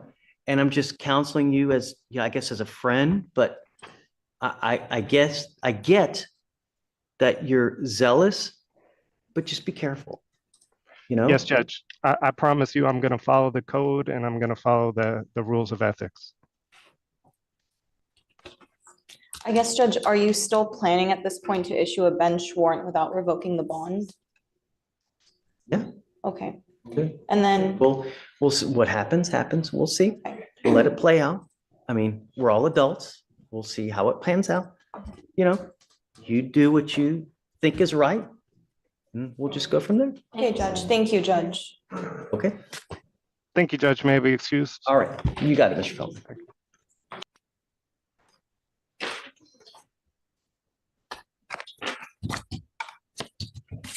Morning, Mr. Holland. Ready to go? Yes, sir. You know, you can lie to me, but you can't lie to yourself, and you can't fool yourself, and you can't get away. You are who you are. If you have a problem, you have a problem. It's better to own up, man up, and get it done before it becomes too late. You've got one life to live, right? And the more convictions you rack up, the more dangerous you act out in this world. Hopefully you don't do damage that's irreparable, where you go out, you kill someone. And the thing is that we get that you don't intend to do it. No one does, right? No one intends to go out and kill someone in a car, but it happens. And when you do, there's serious, serious justice. DWI is big business in the United States. It's expensive. And here, every single day in Harris County, someone dies from a DWI or an alcohol-related collision. Every single day. We lead the nation per capita in DWI fatalities. It's a disgusting statistic. And it's so avoidable because literally all you have to do, one button on a phone, $30, anywhere you want to go in the city, no matter where you want to go. How much money have you spent on all this here when it's a rhetorical question. What I'm trying to get you to understand, it's $30 anywhere you want to go. This is going to go on your record. Today is that proverbial slap on the wrist, but from now on, you will be facing a minimum of 30 days in jail. And if you act like a child, where you can't control yourself to get in a car when you've gone out on a night of drinking, then we will treat you like a child.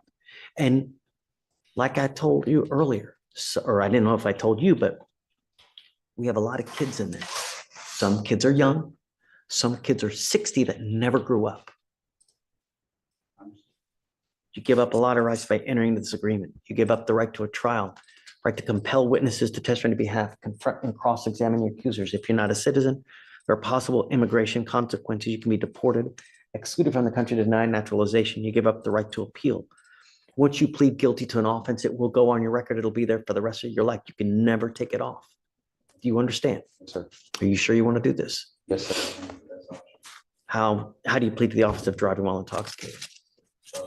Say guilty or no contest? It's guilty. Guilty? Yeah. I will find you guilty, sentence you to 3 days in jail, give you credit for the 2. I have to suspend your license. I will suspend it for 90 days, which is the minimum. Do not drive. And I'm absolutely serious. Driving on a suspended license is a Class B, just like a DWI. So if you get popped driving, then you're going to be right back over here and things will not go well. You understand? From now on, even if you pick up a suspended license, it's a minimum of 30 days in jail. You understand? Now, I told you DWI is big business. Is this a 15 or above, or is it just a regular DWI? I don't believe it was a 0.15, above 0.15, but let me double check.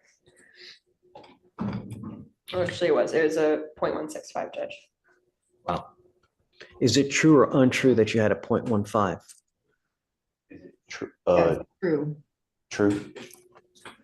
The reason I'm asking you this is because now, instead of a $3,000 surcharge that you will owe to DPS, it's now $4,500 plus court costs of another $400. So it's now a $5,000 bill that you have to foot. And if you don't pay it, you sit in jail 1 day for every $100 that you owe. I think I think that you wanted to tell me something, Ms. Spurlock, right? Yeah, so Judge, he is working again. He makes maybe, it's gonna be between $3,000 and $4,000 a month. He does pay his own rent, living expenses. Until recently, he was helping to support a girlfriend and children, but that has since not worked out. Wait, say that again? I So missed- that relationship broke off, so he is now Okay. back supporting himself, but when it comes to finances, he does have some issues where he's not really making that much money. So if you could help me on that fine, that would be. I love to help people, but the problem is that I asked you to remain clean and sober. You test positive. What did you test positive for? This presumptive for THC, and he did state to our technician that he had consumed marijuana around a month ago. I would told her I was a very heavy smoker prior to that, and I just got basically, excuse my language, my head out of my ass like a month and a half ago. And that I read that on there, it can stay in your system longer than for 30 days. And I told her, I was like, I haven't smoked in 30 days, but prior to that, I was a heavy smoker, so it could still be there. Still test you're still using. I understand. How would I know? You wouldn't. You didn't smoke a joint yesterday. You wouldn't. You know what I mean? You would have to believe me, which is not a very easy thing to do right now. Everyone tells me it's little bunnies jumping in the woods here. Everyone, I understand. I want you to understand, Mr. Holland, that I'm not going to play this game with you again. You come back here with the DWI, it's a $6,000 surcharge, not to mention court costs. You can probably leave here owing around $7,000, not to mention a bunch of jail time. Heed this warning. You won't get another. I will reluctantly waive your cost today, but if you come back here with the DWI, get ready.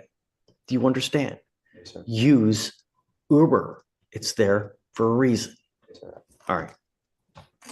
Let's see. The 0.15? True to the enhancement. Yeah. No, we don't have it on the information. Oh, is it not pled? Your Honor, it's not pled on the. Because it was probably, I guess, the blood warrant judge. Got it. Okay. All right. So just don't do the enhancement then. So you still want to do the 4,000? No, it's 3,000 because it's not. If it's not alleged, then we can't do it. But so the 3,000, we'll waive it, and then with the court costs. All right, but good luck to you. Remember, 30 days in jail from now on. I won't do this again. We'll see. Actions speak louder than words. Yes, sir. All right. Okay. Thank you, Ms. Spurlock. Thank you, Judge. Take care. You too. Miss Ally, come up, ma'am. Do you have a cell phone number? By chance? Let me call him.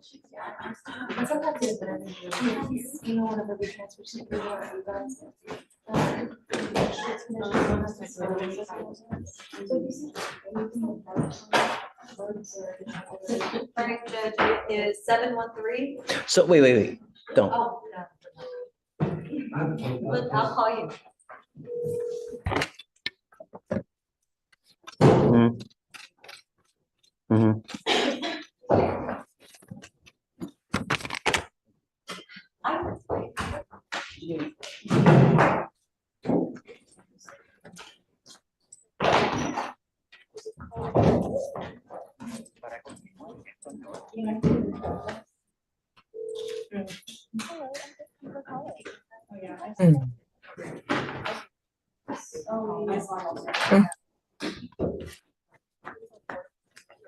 You gave me a wrong, no, you gave me a wrong number. That's no problem. Hold on, let me.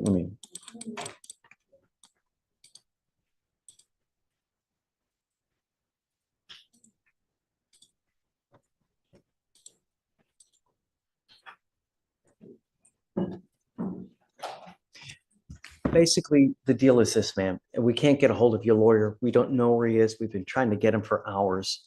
He tested negative, which is great. That's good news to hear. So I didn't know. we're gonna reset your case out, okay? We're gonna give you paperwork to try to get a hold of the lawyer. We'll give you a couple weeks. If you're unable to get a hold of him, just let us know, okay? come back. Don't leave. Come back to court. Good things happen when you come back. Can you make sure that he comes back? This is the third time. Oh, yes, Please. well, see, I didn't know about the other court because he'd been to court already. We're going to give you the reset. That way you have it. So you know when the next court date is.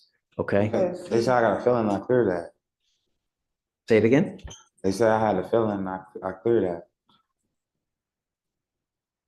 Yes, correct. Yeah. So we'll give you the reset. Just stay in touch. We'll try to get in touch with the lawyer. He's supposed to get a hold of you within 24 hours. If not, let us know and then we'll go further. Okay. Just stay in contact with the lawyer, okay? And take your medicine, Mr. Alley, okay? Okay, you guys have any questions? Oh, you just come back for the court date and then, Yeah, I guess I really don't want to talk to you without your lawyer. So the only thing, I guess, just we need him here and I just can't get a hold of him. So we'll reset your case and hopefully he'll reach out to you today so that we can try to come up with a game plan. Okay? If he doesn't get a hold of you, just let us know and we'll go from there, I guess. all right. Okay? Judge, what's the date of the case? No, they got to come back just 2 weeks. I didn't realize. Yeah. Okay, 2 weeks. Yeah. Yeah. Okay. But come back. Come back. Okay? All right. Okay, guys. Thank you, Mom. Okay. Guys, thank you. All right, see you tomorrow. And now, ladies and gentlemen, for a special presentation from ABC News. Stay tuned just 1 second while I get things set up. Here we go. Oh, wait. I'm messing things up. Hold on 1 second. I don't know what I'm doing. These things have to stop. That music has to stop. Now that that's done, I can go back over here and do this thing. And once I got that thing done, I can do this thing, and then I can make it to where we can all hear it. Hey, ladies and gentlemen, now for a special presentation from ABC News. A Texas judge making a name for himself online and going viral for all the right reasons. Judge David Fleischer has become widely known for throwing out cases in which black defendants are charged without sufficient probable cause. But his unique approach, is holding people accountable while offering guidance, serves as a bigger lesson in how the scales of justice can be firm while also being compassionate. And it was That's the basis for arrest. It was just a temporary detention. It was just an attempt to detain him while he was trying to investigate. What are you doing wrong? Joining me now is Judge David Fleischer. Thank you so much for being with us to talk about all of this. You've gone viral before. Are you trying to go viral? Or are you just doing your job? I'm doing my job. I'm educating the public. We're providing transparency. And I think people like to see it. And the problem is not everybody likes to see it. I have people that have gotten mad at me as well. But why is that? What do they say? What is the pushback for transparency? Well, I don't know if they think that I'm making money on the side. I don't know if they think that there's something dubious happening, or maybe potential defendants may be getting worse off, hurt by being seen on YouTube, So there is an outlier there where people are seen online and they don't want to. But the amount of good that it has provided, I was telling you earlier, where it livens people's spirits. It gets them to do things that they normally wouldn't do. And I think the other important thing is with kids look at this, they watch it and they see, oh my goodness, this is what happens if you go to court. This is what happens if you are a danger to the public. So the idea is to think before you act, think before you speak. And what we do here is we literally micromanage every case through number one, probable cause. After going through probable cause, we're going to go through your life. What are you doing in life? How old are you? Are you working? Are you not working? Are you using drugs? If so, how do we help you stop? What do we do to close that revolving door? And the other thing is the idea of bail reform is to get people out of jail, the nonviolent, because that's what bail reform, right? It's for misdemeanor, not felony, where we're focused on, bail was a system of a money system, right? Right. The initial thing was where a woman was arrested on a suspended license case.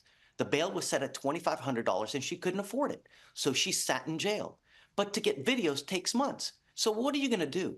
Are you going to sit there waiting to fight your case? No, you're going to plead guilty. What happens when you plead guilty? You get a conviction, you lose your license, right? You'll have to sit in jail. Well, while you do that, you lose your apartment. What happens to your kid? So the idea is to let you out, you fight your case, and it's an effort to be fair to everybody. Judge not Fleischer, just that's the thing. Your goal is to be fair to everybody. You're humanizing defendants. Why does that seem so groundbreaking coming from an American judge? That's a great question. But you remember, we've had an old system that's been in place for 200 years. And we're now, not only did we upend it, but we, in our court, we're showing you what happens. I'm showing you our ins and outs every single day. So you get to see what happens in our court. You get to see who's held accountable. You get to see what happens if you break the law. You get to see that I value my public and I'm going to protect it at all costs. I don't care who you are. I don't care where you're from. I don't care how much money you have. You endanger my public, there's consequences. Now, if you're young and there are issues, we are here to help you. We have resources. Help me help you. And I think that when people see that, it inspires them.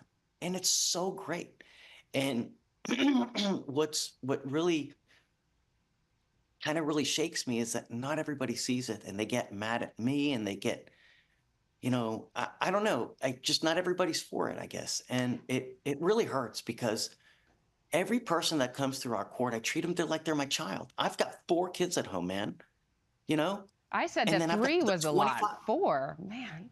Yeah, I hug my wife, she gets pregnant, So, but I have my 4 at home and then I go to work and then I've got another 2,500 at work, and I don't care how old you are. I'll treat you like you're mine. Just help me help you. And you know what? I feel that because when you talk about, you said we liven their spirits. The people who have benefited from you looking to hold people accountable and be fair on all sides, you say you help liven their spirits. And that speaks a lot to what your goal is, the impact that you're looking to have on the human. And so I'm curious what your conversations are like with colleagues, with other judges. Just personality like I am, like you and I are now, just basically normal. That I had someone that reached out to me about a week ago that was self-harming. And she was watching us. And because of it, she went out, she got help. Wow. It's stuff like that. And when you educate, you show compassion, you show empathy to everyone, they like it. Do you know, Ms. Norman, that we have people watching from Israel, we have Africa, we have New Zealand, Germany, Australia, South America, just from all over the world, people watching. And on a daily basis, so what I do is I get to my courtroom in the morning, I press play, and we start streaming live.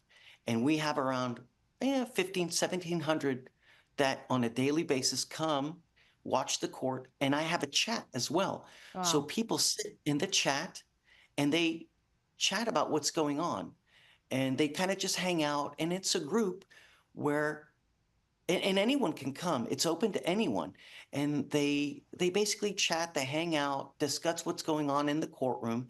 They discuss themselves, any issues that they may have. And can you believe that?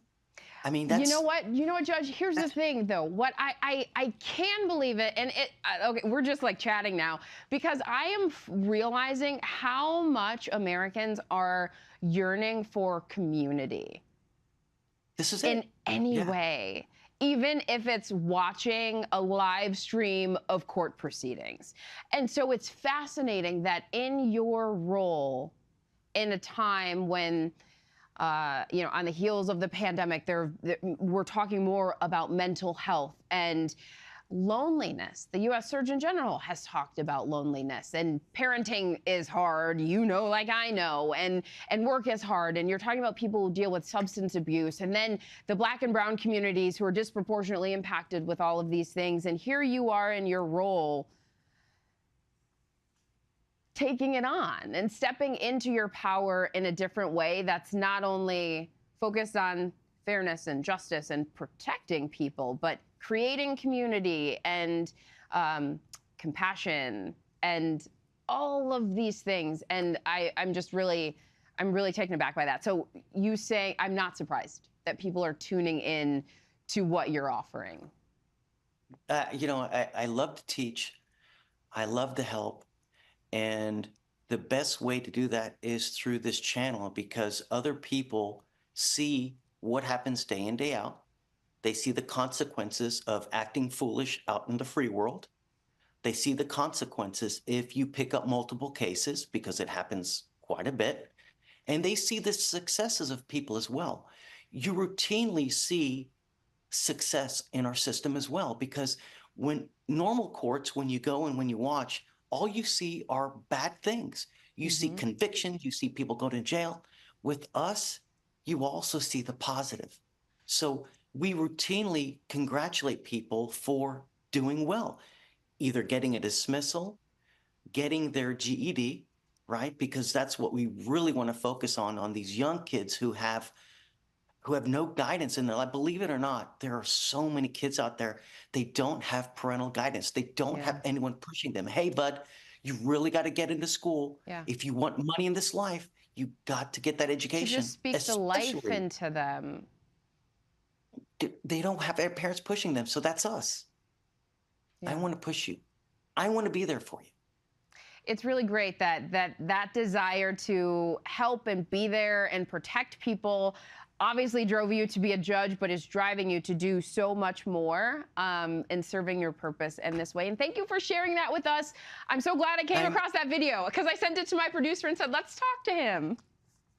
Thank you so much for having me. And the great thing about this is that I hope that people see that, so they see what's going on.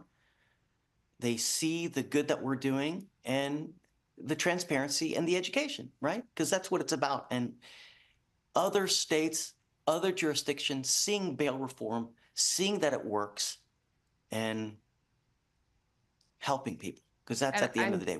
I'm so glad that you brought it back to that, because the impact of bail reform is they're massive. I've been reading up on it since the Khalif Browder story.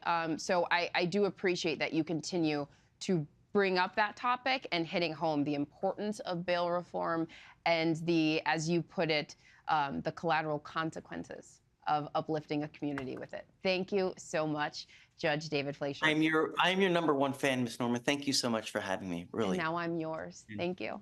Perhaps one day we'll see each other again. Yeah. A Texas judge making a name for himself online and going viral for all the...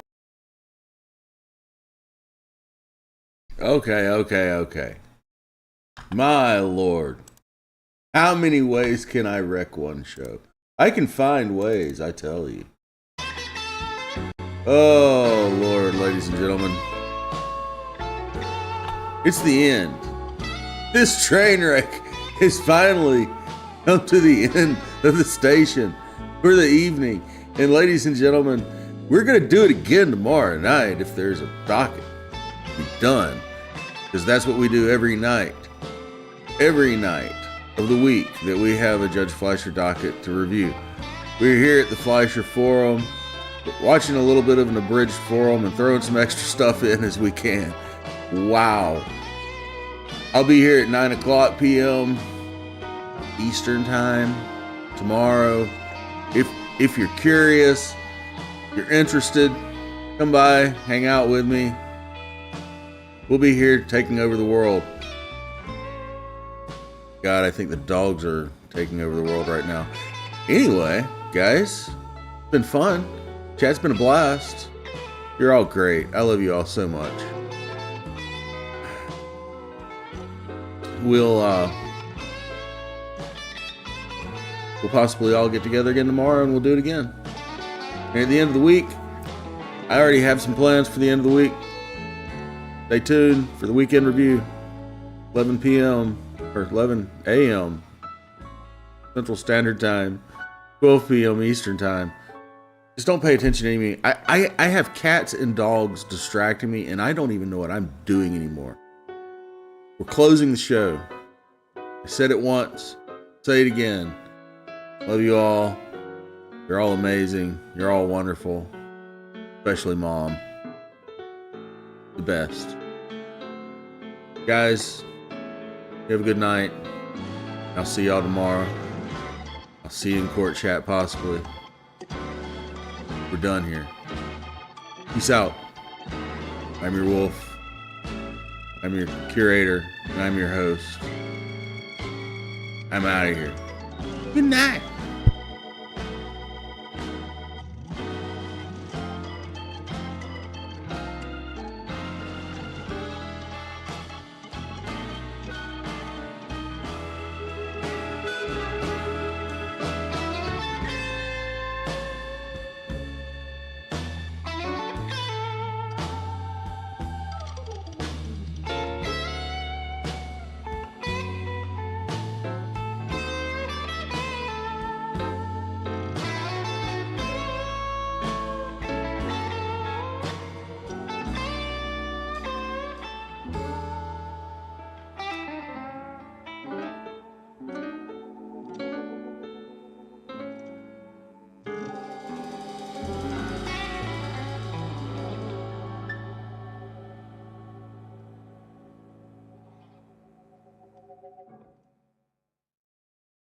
One last fell. Good night, ladies and gentlemen. It's been real.